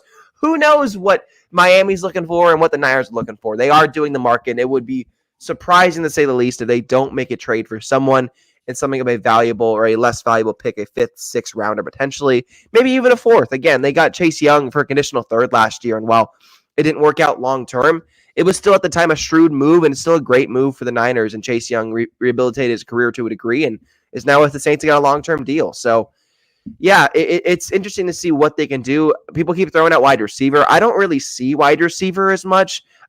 I think they need to get Juwan Jennings back, and then things will be better. I think Debo can be a 1A and Juwan be a 1B. Ricky Pearsall, I think, had a really good showing Week 8 against the Cowboys, and Jacob Cowing is someone I'm also very, very high on. So, put me in, coach. Let the young guys play is all I got to say. I thought when he was talking Miami, I thought he was – can you imagine Brock Purdy and – well, let me put it another way. Can you imagine Debo Samuel, George Kittle, Christian McCaffrey, Ricky Pearsall, and Tyreek Hill? Wow. Oh, my God. Why not? This is like and Miles Garrett. Miami's not going anywhere. Go grab Miles Garrett and Tyreek Hill and let's go. And tell Brock Purdy to shut up. He makes $900,000 a year. He's got a Toyota endorsement, and just relax and take $5 million next year. Brought you in this world will take you out. Tyreek Hill is not on the table as far as I've been told, and that's been the kind of the consensus for the entire season. The Dolphins don't want to trade a playmaker like that, especially with Jalen Waddle not playing as well as he could be playing this season. This is like the Niner fans on Twitter were like, yeah, we're going to trade for Max Crosby because that's viable option. No, you're not trading for Max Crosby. That's not what the Niners do. They don't make big splash trades in season besides Christian McCaffrey, and even then they got him at a price. They got him at a discount considering what he has done for the Niners in production. So unless they're getting Tyreek Hill for a 3rd-round pick, I really don't see it happening, and I don't think Miami's going to want to play hardball with John Lynch and the Niners because there's a little bit of rivalry there, especially after Brock Purdy showed them up in his first official game with the Niners. All right. Amelia Downer, joining us. Sacktown Sports Insider for your San Francisco 49ers. It's a bye week meal. That means it's a bye week for you. Enjoy your week off. Go hang out, maybe take a trip somewhere tropical, have fun. You got our permission to do so, and well, except for next week when we'll talk to you then. Yeah, sounds good. I don't have my boss's permission though, so that's a Frankie question. I gotta talk to Frankie about getting an extra day off. Yeah. That's what we do. Thank you guys so much for that, by the way, Jason. Thank you so much. I actually printed out a picture and put it in Frankie's office just to mess with him. So yeah, he might have seen that by now. But anyway, Way to go, Frankie. Let's hope he has. See you soon, buddy. Take care. Thank you. Bye-bye. It's not a snack. He's a meal. Frankie does bring the boom. He does bring the boom all the time. Yeah. It's already been brought. Let's take one more look and listen. Yeah. To the Sacramento Kings' big win over the Utah Jazz. We'll do all that next. The only place you'll find Malik Monk is Sacktown Sports. Oh, my, what an athletic move that time by Malik Monk. Hey, Sacramento, it's Malik Monk, and you're listening to the home of the Sacramento Kings, Sacktown Sports. Your local sports leader. What's up? We're talking to Chad Hoblet of Hoblet Dodge, Chrysler, Jeep, Ram, and Woodland. Chad, what's going on for Ram Power Days? The savings just keep getting better and better. Right now, you can save up to $17,000 off MSRP on new 2025 Ram 1500 Bighorns. And yes, I said the very nicely equipped, updated 2025 Rams. Man, that is some of the best savings you've had all year. Yep, and you won't find better deals on more Ram trucks than at the Hoblet Ram Truck Center. There's a reason we continue to be one of the biggest Ram dealers in the country, with numerous customer service awards, including the very prestigious Walter P. Chrysler Award, which means we are in the top 1% of dealers in the nation. Don't miss the savings at Hoblet. Search, select, and save through their whole inventory at HobletDodge.com. Unbeatable prices, unbeatable selection. Nobody beats Hoblet, period. 17,000 total net savings after 12,500 factory rebates and 4,500 dealer discounts. Rebates include 2,000 Chrysler Capital bonus cash. Must finance through Chrysler Capital. 3,000 in Hoblet inventory select coupons and 2,000 in Hoblet trade-in assistance coupons. Must have qualifying trade-in. At least 5 of the net savings. Coupons only while supplies last. See dealer for details.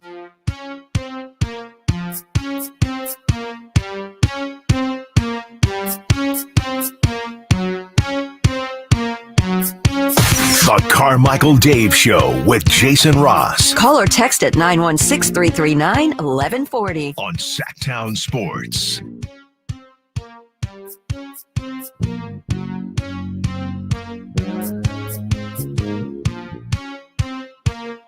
McCollum trying to answer back. Misses and rims out a three.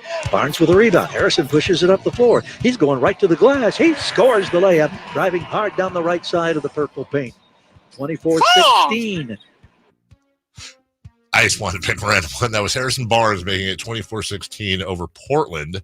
That was game 10 of the 2021 season. Okay. So your thoughts on that and what it meant? I thought that was really critical of the season, that point. Yes. They really needed a win, and Harrison Barnes led the charge. Larry Markkinen did not play in the second half. Larry. Oh, Larry. Lawrence. Remember when people wanted to trade for him? Yeah. Wash. Domantas Sabonis talked to our very own Kyle Draper and our sort of very own Kayte Christensen last night after the match. You want to hear what he had to say? I do. I do too. Okay, Domantas, take it away. Kind of a back-to-back. Just sum up how you guys were able to get this one done tonight. We just came out, we knew both teams were going to be tired off the back-to-back, both on the road. And just, I don't know, we just came out and basically almost put a full game together for once. Domas, I want to ask you about the third quarter tonight.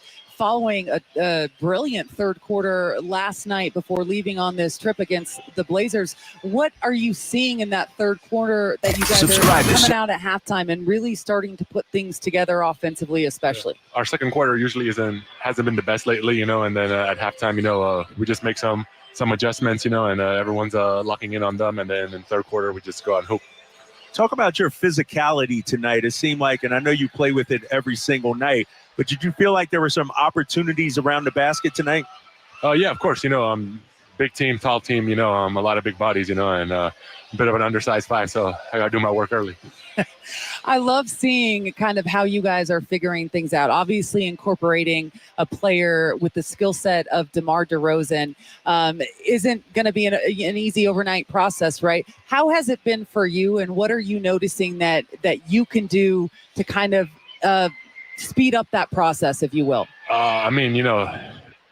It's pretty easy with him. Debo just comes out and does his job in that fourth quarter. I feel like we were just trying to get him open, but he does 99% of the work. And he's fitting in just great. And I feel like the more we play together, the easier it's going to get. All right, our guy Domantas Sabonis. Hey, Domantas Sabonis. It's good stuff so far from him. Yes, I really like it. Jason, I really like when they win. It beats losing. Yeah, it's better, isn't it? It's so much better than when they lose. And now, look. Hey, if the playoffs started today, are they in? They are, I believe, in the play-in. Let me see. The Kings, all that work to get back from 0-2. Kings currently at 2-2. They're the 9 seed. Who are they playing the play-in? What is that? Isn't that 7, 9, 8, 10? No, 9, 10. Oh, that's right. They'd host the Grizzle E's. Oof. Morant, Fox. It's for real. Yeah. And then if they won, it's the 7-8. Who's there? Rockets, T-Wolf. Yeah. Gotta keep winning. Yeah, how about that? Yeah. By the way, OKC is just chugging along at 3-0. That's the only one left. In the West. Yeah, the West. Cavs and Celtics are a combined 8-0. Okay. 4-0 each. The Magic are 3-1. Holy manoli. Did you see Paolo Banchero the other night? What do you have, 37 in the first? And 50 total, and then 50, 13-9, or 50, 16-9. Who does he think he is? Keegan Murray last year in that one game? Just like it. That one game. The Dodgers brought the broom, but they had to put it back in the closet. Yeah. That's from the text line. We bring the broom. That's what we No, the Yankees didn't let them do it because they brought the boom. Well, the Dodgers brought the broom, but then a couple of Yankee fans yanked it out of their hands and then broke it over their knees. Right. That's why they're called the Yankees. That's why. That's what they were trying to do with the ball. Yes. Trying to Yankee it out of that person's hand. Anyways, I get that they beat the Blazers and the Jazz, but remember all the games. I'm not taking this for granted anymore. Not after last year. You have to enjoy the wins because the losses stink. They do stink, right? And so if we're down when they lose, even if they're everything is set up, they're playing it, whoever it is, you got to enjoy those wins. If it's like they're favored by 50, it doesn't matter. You got to win. You got to enjoy. You play to win the game. Yeah, that's right. And I want to hear Russell in the chat enjoying it. Will that be? Keegan Murray stinks. Mike Brown should be fired. Everything's stupid. It's a really good ideas. Yeah. Before we got a couple minutes here. This guy's been sending this to me for a while. I don't know him. He seems like a very nice guy. Nick Atanakovich. Oh, Nick, no. I got stories. Atanakovich. Nick Atanakovich. I don't know. Nick Atanakovich. Anyways, he was doing looks like a podcast with somebody, and I'm sorry to trigger everybody, but just this is an interesting angle he took. I don't know if you are aware of this, but the 0-2 series with the Lakers is very controversial. Yeah, between the Kings and Lakers. Okay. And here's his angle on the whole thing. So I read this somewhere and it kind of blew my mind. So apparently 0-2 was the last year of NBC's deal, TV deal with the NBA. And so what they were scared of was having a Kings Nets NBA final, because that would just tank in comparison to Lakers and anybody else. Right. And so that's part of the huge, I'm trying to connect all the dots, but that's part of the huge conspiracy with why, the refs were favoring the Lakers, especially that game 6. I mean, that's ridiculous, but I don't know if I've ever really paid attention to the whole. I mean, I love the angle kind of. Hey, this was the last year the TV deal expired. The NBA was going into negotiations. They didn't want to go into negotiations on the back of a New Jersey versus Sacramento NBA finals. So you go Lakers and Nets, Shaq and Kobe, Phil Jackson, plus the New York market, well, sort of. Mm-hmm. And that's why they didn't want the Kings playing. So basically that cost the Kings a championship. Now they got that 4-game sweep. That's exactly right. That the world watched. Which we would have the 4-game sweep. Yeah. Scott Howard Cooper got really mad at me for saying that last year. Yeah. Weren't you here? Were you gone? I missed that one. When I said that it was rigged. Okay, by the way, I love. You don't actually believe that, do you? Yes, no, I was here. Okay. And by the way, I love Scott. It's fine. It's not like a real, but man, he was like, that's what he said. It was like irresponsible to say it. And it was just funny because Has he met you? Right. And well, that's the point. And then I think I explained this, but like my first year when I was in the, I guess I said something, I don't know what I said. I said something on a message board or something, and he read it and he called me out of the locker room and like dressed me down for it. Like really freaked me out. Like I was scared. How did he know it was literally? Well, because I posted like Carmichael Dave on some King. I think it was like benchmob.com. I do too. Yeah. I guess he does. And he Dave. read it. He's like, you got to decide. I don't want to sound like I'm making fun of Scott because I have a lot of respect for him, and I do. And from what I understand, you appreciated it. I afterwards. did because he was like, you got to decide. It like pulled me out of the locker room. Joe Davidson was there. It was Scott Howard Cooper. Joe Davidson was kind of like the peacemaker, and me. And like I was up. He didn't like throw me against the wall, but I was like my back was to the wall, and Scott was like right there, and he's like, you got to decide. Listen, punk. Are you going to be? Are you a phone caller? Are you a message board poster, or are you in media? Like you can't be both. You got to be one or the other. And if you're going to be in the media, you can't do this crap. You can't do it. You got to understand that your opinion has sway now, and you got to grow up. Were you wearing your Kings hockey sweater? 100%. What did you decide? What came out of that? I was like, you got it. You got a good, honestly, honestly, he was right. And it did kind of shake me a little bit like, oh, wow. I didn't think anyone cared anything. I just thought I could say whatever I wanted because nobody cared. And then he was right. Like you get in media and there's a little bit more care and you got to figure it out. I would say I'm still kind of that kid, obviously, but then fast forward, we've had Scott on many times. And he's just, I did not think he was, because I was like, no, it was rigged, dude. Oh, it was rigged. And he's like, how can you can't say that for sure? Like that's irresponsible. I mean, I've talked to you like, no, it was rigged. It was rigged, bro. It was rigged. It is interesting when you find out people actually listen to you. It really is. Because I'm like, I'm just some dumbass. Still. What? Don't believe anything I say. Don't believe the hype. From the 209, hour 1 has not been posted to the podcast for the last 3 days, FYI. You think there's any truth to that? I don't know. Chris really good about that. Yes. I blame the technology. We'll take a break when we come back. Looking at hour 1 from yesterday right now. Oh, that might be a podcast thing. That might not be. We need to find out what. Oh, I will retract. Where they're getting the podcast. I'll retract. When we return, let's look at what to watch. Okay. And let's recap our 3 in the key. Let's do it. See how we did. Yeah. I think I swept all 3. Okay. We'll figure it out next. Subscribe to Sacktown Sports on YouTube and watch the Carmichael Dave Show with Jason Ross, Stiles and Watkins, and the Drive Guys. Live Monday through Friday from 6 to 6. Plus view archive shows and exclusive content. Subscribe at youtube.com/Sacktown Sports. Toyota's legendary truck event is on. Hurry in for $2,000 cash back on any 2024 Tundra, or choose a great lease on a new 2024 Tacoma 4x4. Get to your Toyota dealer today, because this truck event will be Toyota. Let's go places. Offer available to TFS to buyers with premium rated credit until 11/4/24.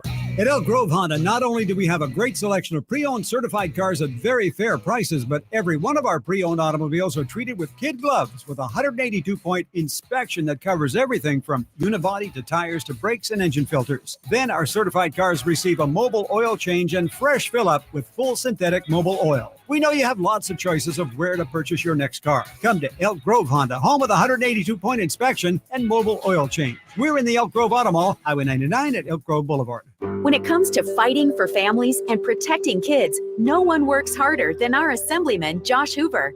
A member of the Bipartisan Problem Solvers Caucus, Hoover has worked across party lines and proposed tougher penalties for fentanyl crimes, stricter sentences for drug trafficking near schools, and RILA's law to make sure anyone who abuses a child is held accountable. A former school board member, Josh has fought to support school police officers, prohibit homeless encampments near schools, and increase funding for school facilities.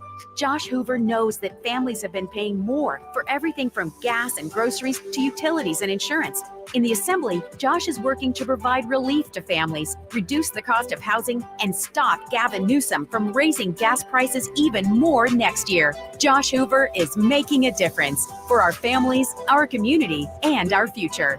Our voice, our Assemblyman, Josh Hoover. Paid for by Hoover for Assembly 2024. Don't let cold season make you miserable. Try the quick, drug-free solution for nasal congestion, Navage. Navage uses gentle suction to flush out your sinuses with refreshing saline, helping you breathe easier, sleep better, and feel healthier all winter long. And here's even better news. Navage is now available at select Costco locations in a great new value pack. It's everything you need to start breathing better fast. Check out Navage at your local Costco today. Navage, Navage. Breathe easy. Facts are facts, and the facts show that for eliminating hip, knee, back, leg, and foot pain, it's the Good Feet personalized arch support system, clinically proven to provide significant pain relief in only 4 weeks. Good Feet arch supports are designed to help put your feet and whole body back in pain-relieved proper alignment. Good Feet arch supports are HSA and FSA eligible. Book your free fitting at Good Feet in Sacramento, Roseville, and Vacaville. All guests come to you from the Folsom Lake Honda Hotline. Folsom Lake Honda, your one-stop Honda shop.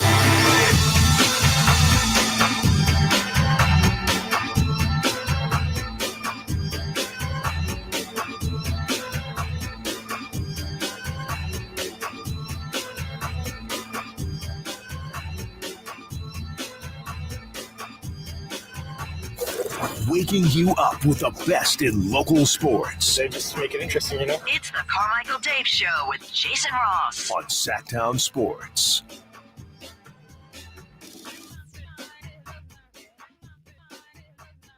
You know, I like honey. And I like pistachios. But this is a first try of honey roasted pistachios. Oh, that's going to be good. No. They're not? Go ahead. Trash. Really? Yeah, not great. Here you go, Chris. And those are good. You like those? Uh-huh. But you're going to keep eating them. Well, I don't have a choice. I paid $2 for them. Wow. Yeah. No, those are good. There you go. Chris? Mm-hmm. I'm with Dave. Yeah, it's just not great. Also, that vending machine is about as easy as getting sound clips up here. I like put my phone up and beep it, and then it didn't do the thing. I mean, I don't have how many dollars. You know what the best nut flavor is? Oh man, I'm out of cash. Smokehouse almonds. Yeah, those are great. I love those. I could eat a pound of those. I think that's the king of the nuts. No, it's grown on me. The wasabi almonds. You know what? You're right. You're right. And it's good that you said grown on me, because that's exactly what it's done with me. Because when I first started eating them, I was like, it's like these. They're growing on me. Are they really? Uh-huh. All right. What was your other bag of tricks? This is just one of them, trail mixy. Yeah. There's not a lot of options in there. You miss your big bag of trail mix that you used to have. Yeah, I need everything out. I need a Sam's Club trip. I need to, I need to refill the snack bar here, because when I forget breakfast, when I had my smoothie today, now I'm turning into the Betty White Snickers commercial. Anyways, I threw nuts all over my sheet here. Oh, what to watch? Game 5. Yes. Is there there was like no World Series for a month, and then it's every day now. Yeah. I feel like this is game 12. It still could be the last one, or off to LA. Are you nervous? Yeah. Very much so. Knees weak? Are your knees weak? Yeah, are your knees weak? Arms, knees weak. Mom spaghetti with apparently sugar in it. Yeah. Are you going to? Do you know what you're going to be having for dinner tonight for the World Series? No, I'm going to be watching. Very nervously, like Chris watches a horror movie through my fingers. What is the cooking division in your household with you and your wife about? Probably she's more her, but it's pretty close. Probably maybe 60, 40, 70, 30. I mean, it depends. Like I'm probably more dinner would be her. Yeah. But breakfast, lunch, like we can always make breakfast. Lunchtime or a little snack. Like I make a lot of little snack items. Yeah. Yeah. Interesting. Little snack treats. Like a quick. Do you guys discuss it beforehand, or we're not big planners on the meals? Well, will she just come home and like, oh, what are you making? Oh, I'm making this, or I think both of us sometimes will just go for it. Like if she was out and about, I'm like, oh, I'm making enchiladas tonight. Okay, great. And then I just made enchiladas, or she'll make, a variety of. I mean, her stuff's great. But at some point, well, of course, food royalty. But at some point, though, during the course of the day, one of you has to tell the other that you're making dinner, right? Yeah. That's always when I leave work. That's like the first topic. I get in the car. I call my wife, and by the end, we go over whatever, and then end of the phone call is always, so what's for dinner, or what are we doing? What are we doing for dinner? Yeah. And if she doesn't say I have this plan, generally I'll make the dinner and hit a grocery store or something. And you guys, to my knowledge, you kind of eat for the night and then not a lot of leftovers, right? Generally, no, because especially with the kiddos now that eat everything. Right. So unless we make, and now we're making like a lot more of stuff because of that. But if it's like enchiladas or that chicken dish or whatever, like there'll be leftovers there. But if it's, I don't know, pork chops. Yeah. Usually that's it. We're better at, like, we have a lot of family get-togethers and a lot of people over, and so we always make too much food. So generally when it's just the three of us, we have too much food. So it's like if I made dinner last night, it's usually at least 2 nights worth of the same meal. So you'll eat this. You'll eat if dinner. I made chicken on enchiladas last night, we'd eat it last night, and then we definitely would have it today, like because there'd be enough. But would you have? So you'd have it for tonight's dinner as well? Yeah. Oh, that's how I grew up too. Yeah, I never do that. It would be like there would be. I wouldn't say formal, but like it would be either my mom or my dad cooked, and then we would have dinner that night. And then the next night would be a little bit more informal, like, hey, get it whenever you want or something. Just go grab it. There's what's for dinner? Because Leftovers. there were 3 of you, right? Yeah. Same situation for, like, again, normally it's like there's probably 8 to 10 people over, and it's like we made stuff for 20, take food home. So in this case, we generally cook that way. So it's like we just made too much. And so maybe that food goes with Jackson for his lunch. Yeah. And then also then we all have it again for dinner. We never do the leftovers the next night. Never, ever, ever, ever, ever do. So when do you have them? So you have them for lunch. Leftovers from the night before are a combination of my meal when I get home, the kids' meals when they get home, because they're famished when they get home from school. And then sometimes my wife will take it to school for or to work for her snack or her lunch. I would say they eat that late and then eat dinner, but I remember being that age, I could eat every 10 minutes. But we generally eat late. I mean, we oftentimes eat like 7:38. Last night we ate at 9 o'clock. Okay. And we call it Subway night because my wife will go to the store and get those French rolls, those long French rolls, and then we just grab all the lunch meat and fixins and do our own sandwiches. I've been doing that too. It's actually really fun. Yeah. Like, you just make your own sandwich. Yeah. Here's all the stuff. She'll slice up. We had black olives, green peppers, onions, pepperoncinis, cheeses, and then, we always have lunch meat. And you just go through, make your own sandwich. I'm the only one in the family that digs the meat out of the bread. Really? I create a little trench in the bread, and I put all the stuff. What do you do with that? Usually I'll leave it out. The kids will eat it. They just snack on it. Yeah. Bread filling. What's really good to do with that though is if I know what I'm doing the next day, I'll actually save the big bread dough balls, because what you do is just put some tin foil on like a sheet pan, and then break off the bread balls and throw them in there. Throw a little olive oil over it, salt and pepper it, and you can also mess around with garlic powder, chili powder, different spices. Throw it in the oven at 350 for about 5-10 minutes. Just watch it, and you've got homemade croutons. Oh, nice. Homemade croutons, baby. And nice, and not the square toasty kind that's just all these fluffy, crunchy, misshapen croutons, and you throw those in a salad. Oh, just lovely. Really, people should make their own croutons. Yeah. I see croutons for like $5 a bag. I'm like, you can make your own croutons. Hopefully the Celtics and Pacers will make Thank you. Celtics at Pacers. Okay. Hawks at Wizards. Remember, we're scouting Kings at Atlanta on Friday. Watching you. Looking for see if Dyson Daniels with that hip flexor is playing tonight. Pelicans at Warriors. Warriors, great preseason, off to a 3-1 start. Yeah, they played last night. They're playing again. Same team. See Buddy Hield last night. Yeah, a terrible beginning. Yeah, 3 points in the first half, and I think 28 in the second, 26 in the second. Let Buddy cook. I saw a list yesterday. Somebody did their early season MVP awards, and he was 10th. That'll go up. That a guy, Buddy. Oh, this is the beginning of Buddy with a new team. Wait for it. Shavano. Just wait for the when the teams are, these idiots just didn't know how to use them right. Always happens. And don't forget, by the way, Oklahoma City, who's undefeated, facing the 1-2 San Antonio Spurs. That should be fun for a number of reasons, but Victor Wembanyama versus Chet Holmgren. Yes. Son of Mike. Yes. Also, Paul Riddle on the chat line said that Stuart Anderson had 3 children. One of them was Richard Dean.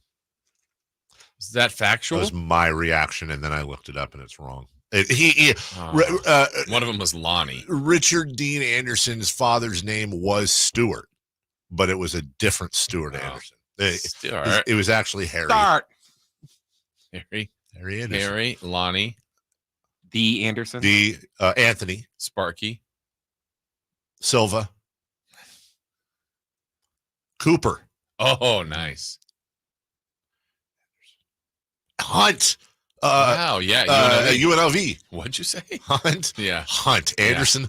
Yeah. You missed, you know how we lost the feed from you last. That's what we played the name game. Oh, you did? Yeah. Oh, you did? Yeah, it was Friday Funny Games. We should do one time where I used to love doing that, where you try to connect names. Uh-huh.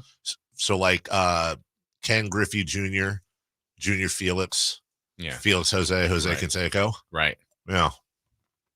That'd be fun. You want to do a quick recap of the 3 in the key thing? Yes, I don't know why I didn't get to that. Other than that's the second day in a row I've done that. Sorry, I got distracted by croutons. 3 in the key.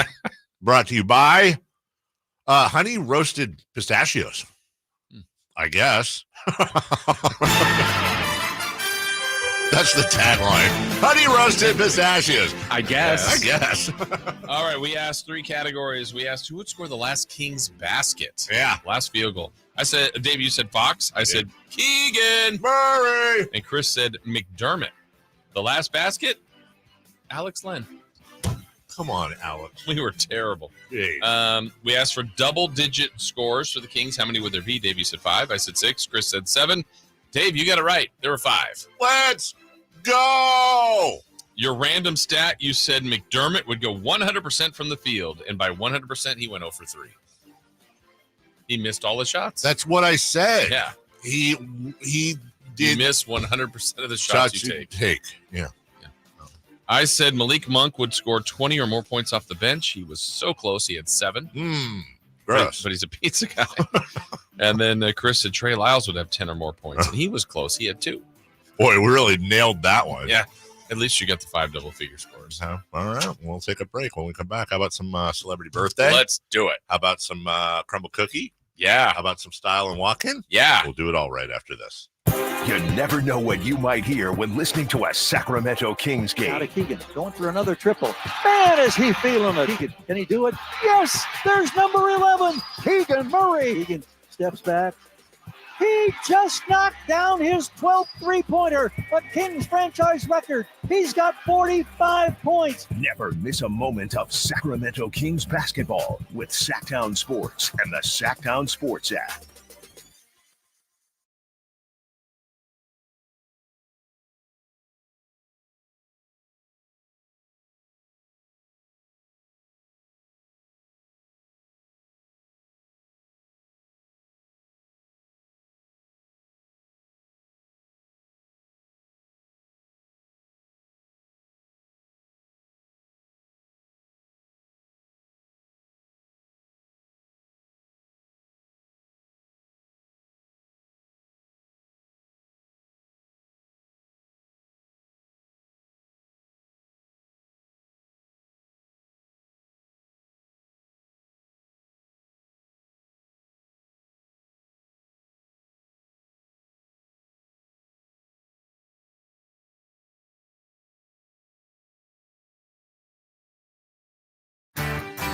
Hey, it's Carmichael Dave for American Energy Heating and Air with a question. Have you recently had a technician diagnose your HVAC system and you were a bit surprised at how much it cost? Or did something seem off about their quote? Because at American Energy, they take pride in giving you honest, straightforward solutions to get that system up and running. Have their qualified technicians come out and give you a free second opinion. It's free. You got nothing to lose but some dollars off of that original quote. They're making the uncomfortable comfortable. They've been doing it since 1981, serving the greater Sacramento area. A+ with the Better Business Bureau. That's why they keep having customers coming back for more and more and more. You can call them and set that appointment at 916-520-9990. That's 916-520-9990 or AmericanEnergyAir.com.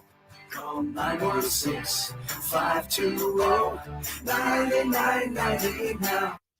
Hey, let me tell you about the law offices of Jonathan Gonzalez. He is right here in downtown Sacramento. He's one of us. He's been in the community for a long time. He takes his boat out on the river, raising his family here. Like, he's been here. He's been effective. He's had an impact in this community, and he wants to be here to help you as well. You can go to saclegaldefense.com to find more on their website of all the different things he can do.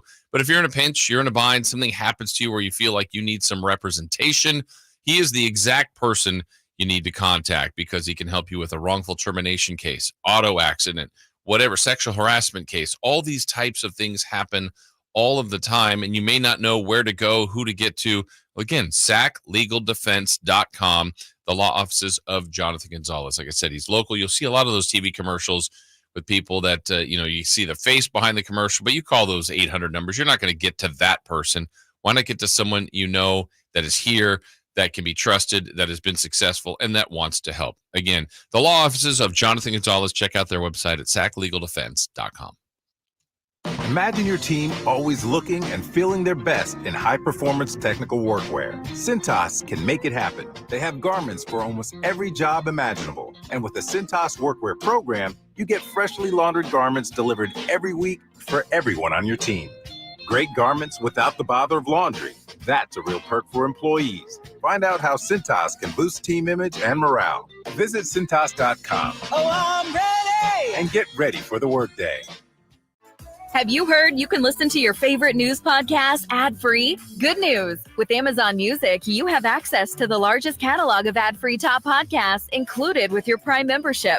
Enjoy shows like The Daily, Up First, and Consider This, available ad-free on Amazon Music. To start listening, download the Amazon Music app for free or go to amazon.com/ad-free. That's amazon.com/ad-free to catch up on the latest episodes without the ads. Welcome back to another exciting game day. Grab your rally towels, throw on your jerseys, cheer, shout, and save on your gas. That's right, sports fans win big on home game days. Score instant savings of 25 cents per gallon on Shell V-Power Nitro Plus Premium Gasoline with the Fuel Rewards program. And that's a victory for you and your tailgate team. Download the app, join the Fuel Rewards program today, and game on. Restrictions apply. Limited time. And participating Shell stations. For more details, visit fuelrewards.com. Hey, what's up, everybody? It's your boy, Kyle Draper. Equip your staff with top-notch uniforms, professionally cleaned and delivered weekly to your workplace by Alsco Uniforms, proud sponsors of the Sacramento Kings Mop Crew. Our services include uniforms, towels, floor mats, mops, first aid supplies, and restroom essentials to uphold cleanliness and safety standards in your business. Discover why it pays to keep clean with Alsco Uniforms. Visit alsco.com to learn more. Again, visit alsco.com. Kill Switch Engage, live in concert.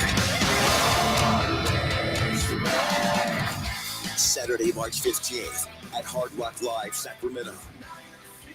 With special guests, Publicon TX, Fit for a King, and Frozen Soul. Kill Switch Engage. Get tickets Friday, 10 a.m. at Ticketmaster.com. Kill Switch Engage, live. It's time for the news of the day. The latest headlines, the biggest stories, hard-hitting analysis. Yeah, this is none of those things.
If they beat the Raptors, or let's say if the Raptors beat the Kings, it'd be like Allen's Raptors. Sure. Took out Sacramento. Sure. Mm-hmm. That tomorrow? No, Atlanta is Friday, and then Toronto back-to-back through customs. Saturday, then also next week when they're back here. That's right. They're done with the Raptors early on. I think NBA players just have pages of Toronto, of Canada stamps in their passports. Yeah. Because they go every year. Especially the teams that play multiple. Yeah, sometimes twice. That's right. How you World doing? champions. They're walking. Good. Yeah. Singular. Walk-in. Well, just the walk in. Oh, you said single. I went, breaking news. Oh, hey. It's a sounder. Yeah, exactly. From MC, it says Chris Watkins hates the chat. Is that true? Keep it up. Yeah, right? Yeah. With that kind We'll of show talk. you. We'll show Yeah. you. Right, We'll show you a chat. Prove it. Yeah. Exactly. World Series tonight. Yeah. Little Chet Holmgren versus Victor Wembanyama. No. Yeah. Well, okay. All in. Tyrese Halliburton versus No. Oh, yeah, that was quick.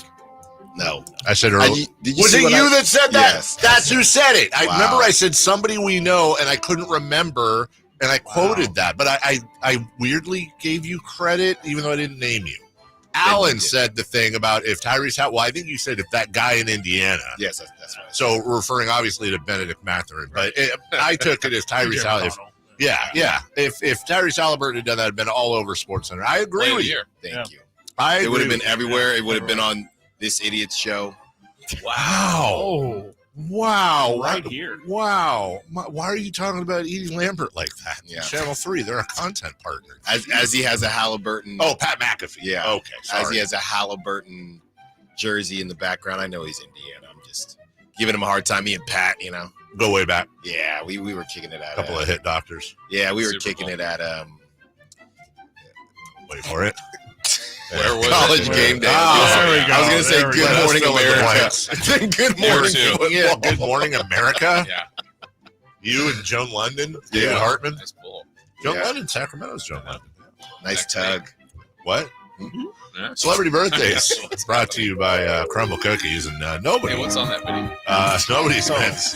Nobody does birthdays with family and friends like Crumble Cookies. We'll be eating some Crumble Cookies tonight in celebration of Mason's 16th birthday. Wow. That was my first one. Crumbling. Oh, I'm sorry. How old is Mason today? He is 16. 16. That was Really? that 17. was, let me tell you, that was a messy one too. Really? Oh, let me tell you, I had a front row center seat, and that you seen my son? That he has my head. Let me just tell you, I didn't. Wait, what's going on here? My son turned 16. Sure. Today, I'm talking about when he was born. Oh, it was bad news bears, man. That was I don't know how that happens.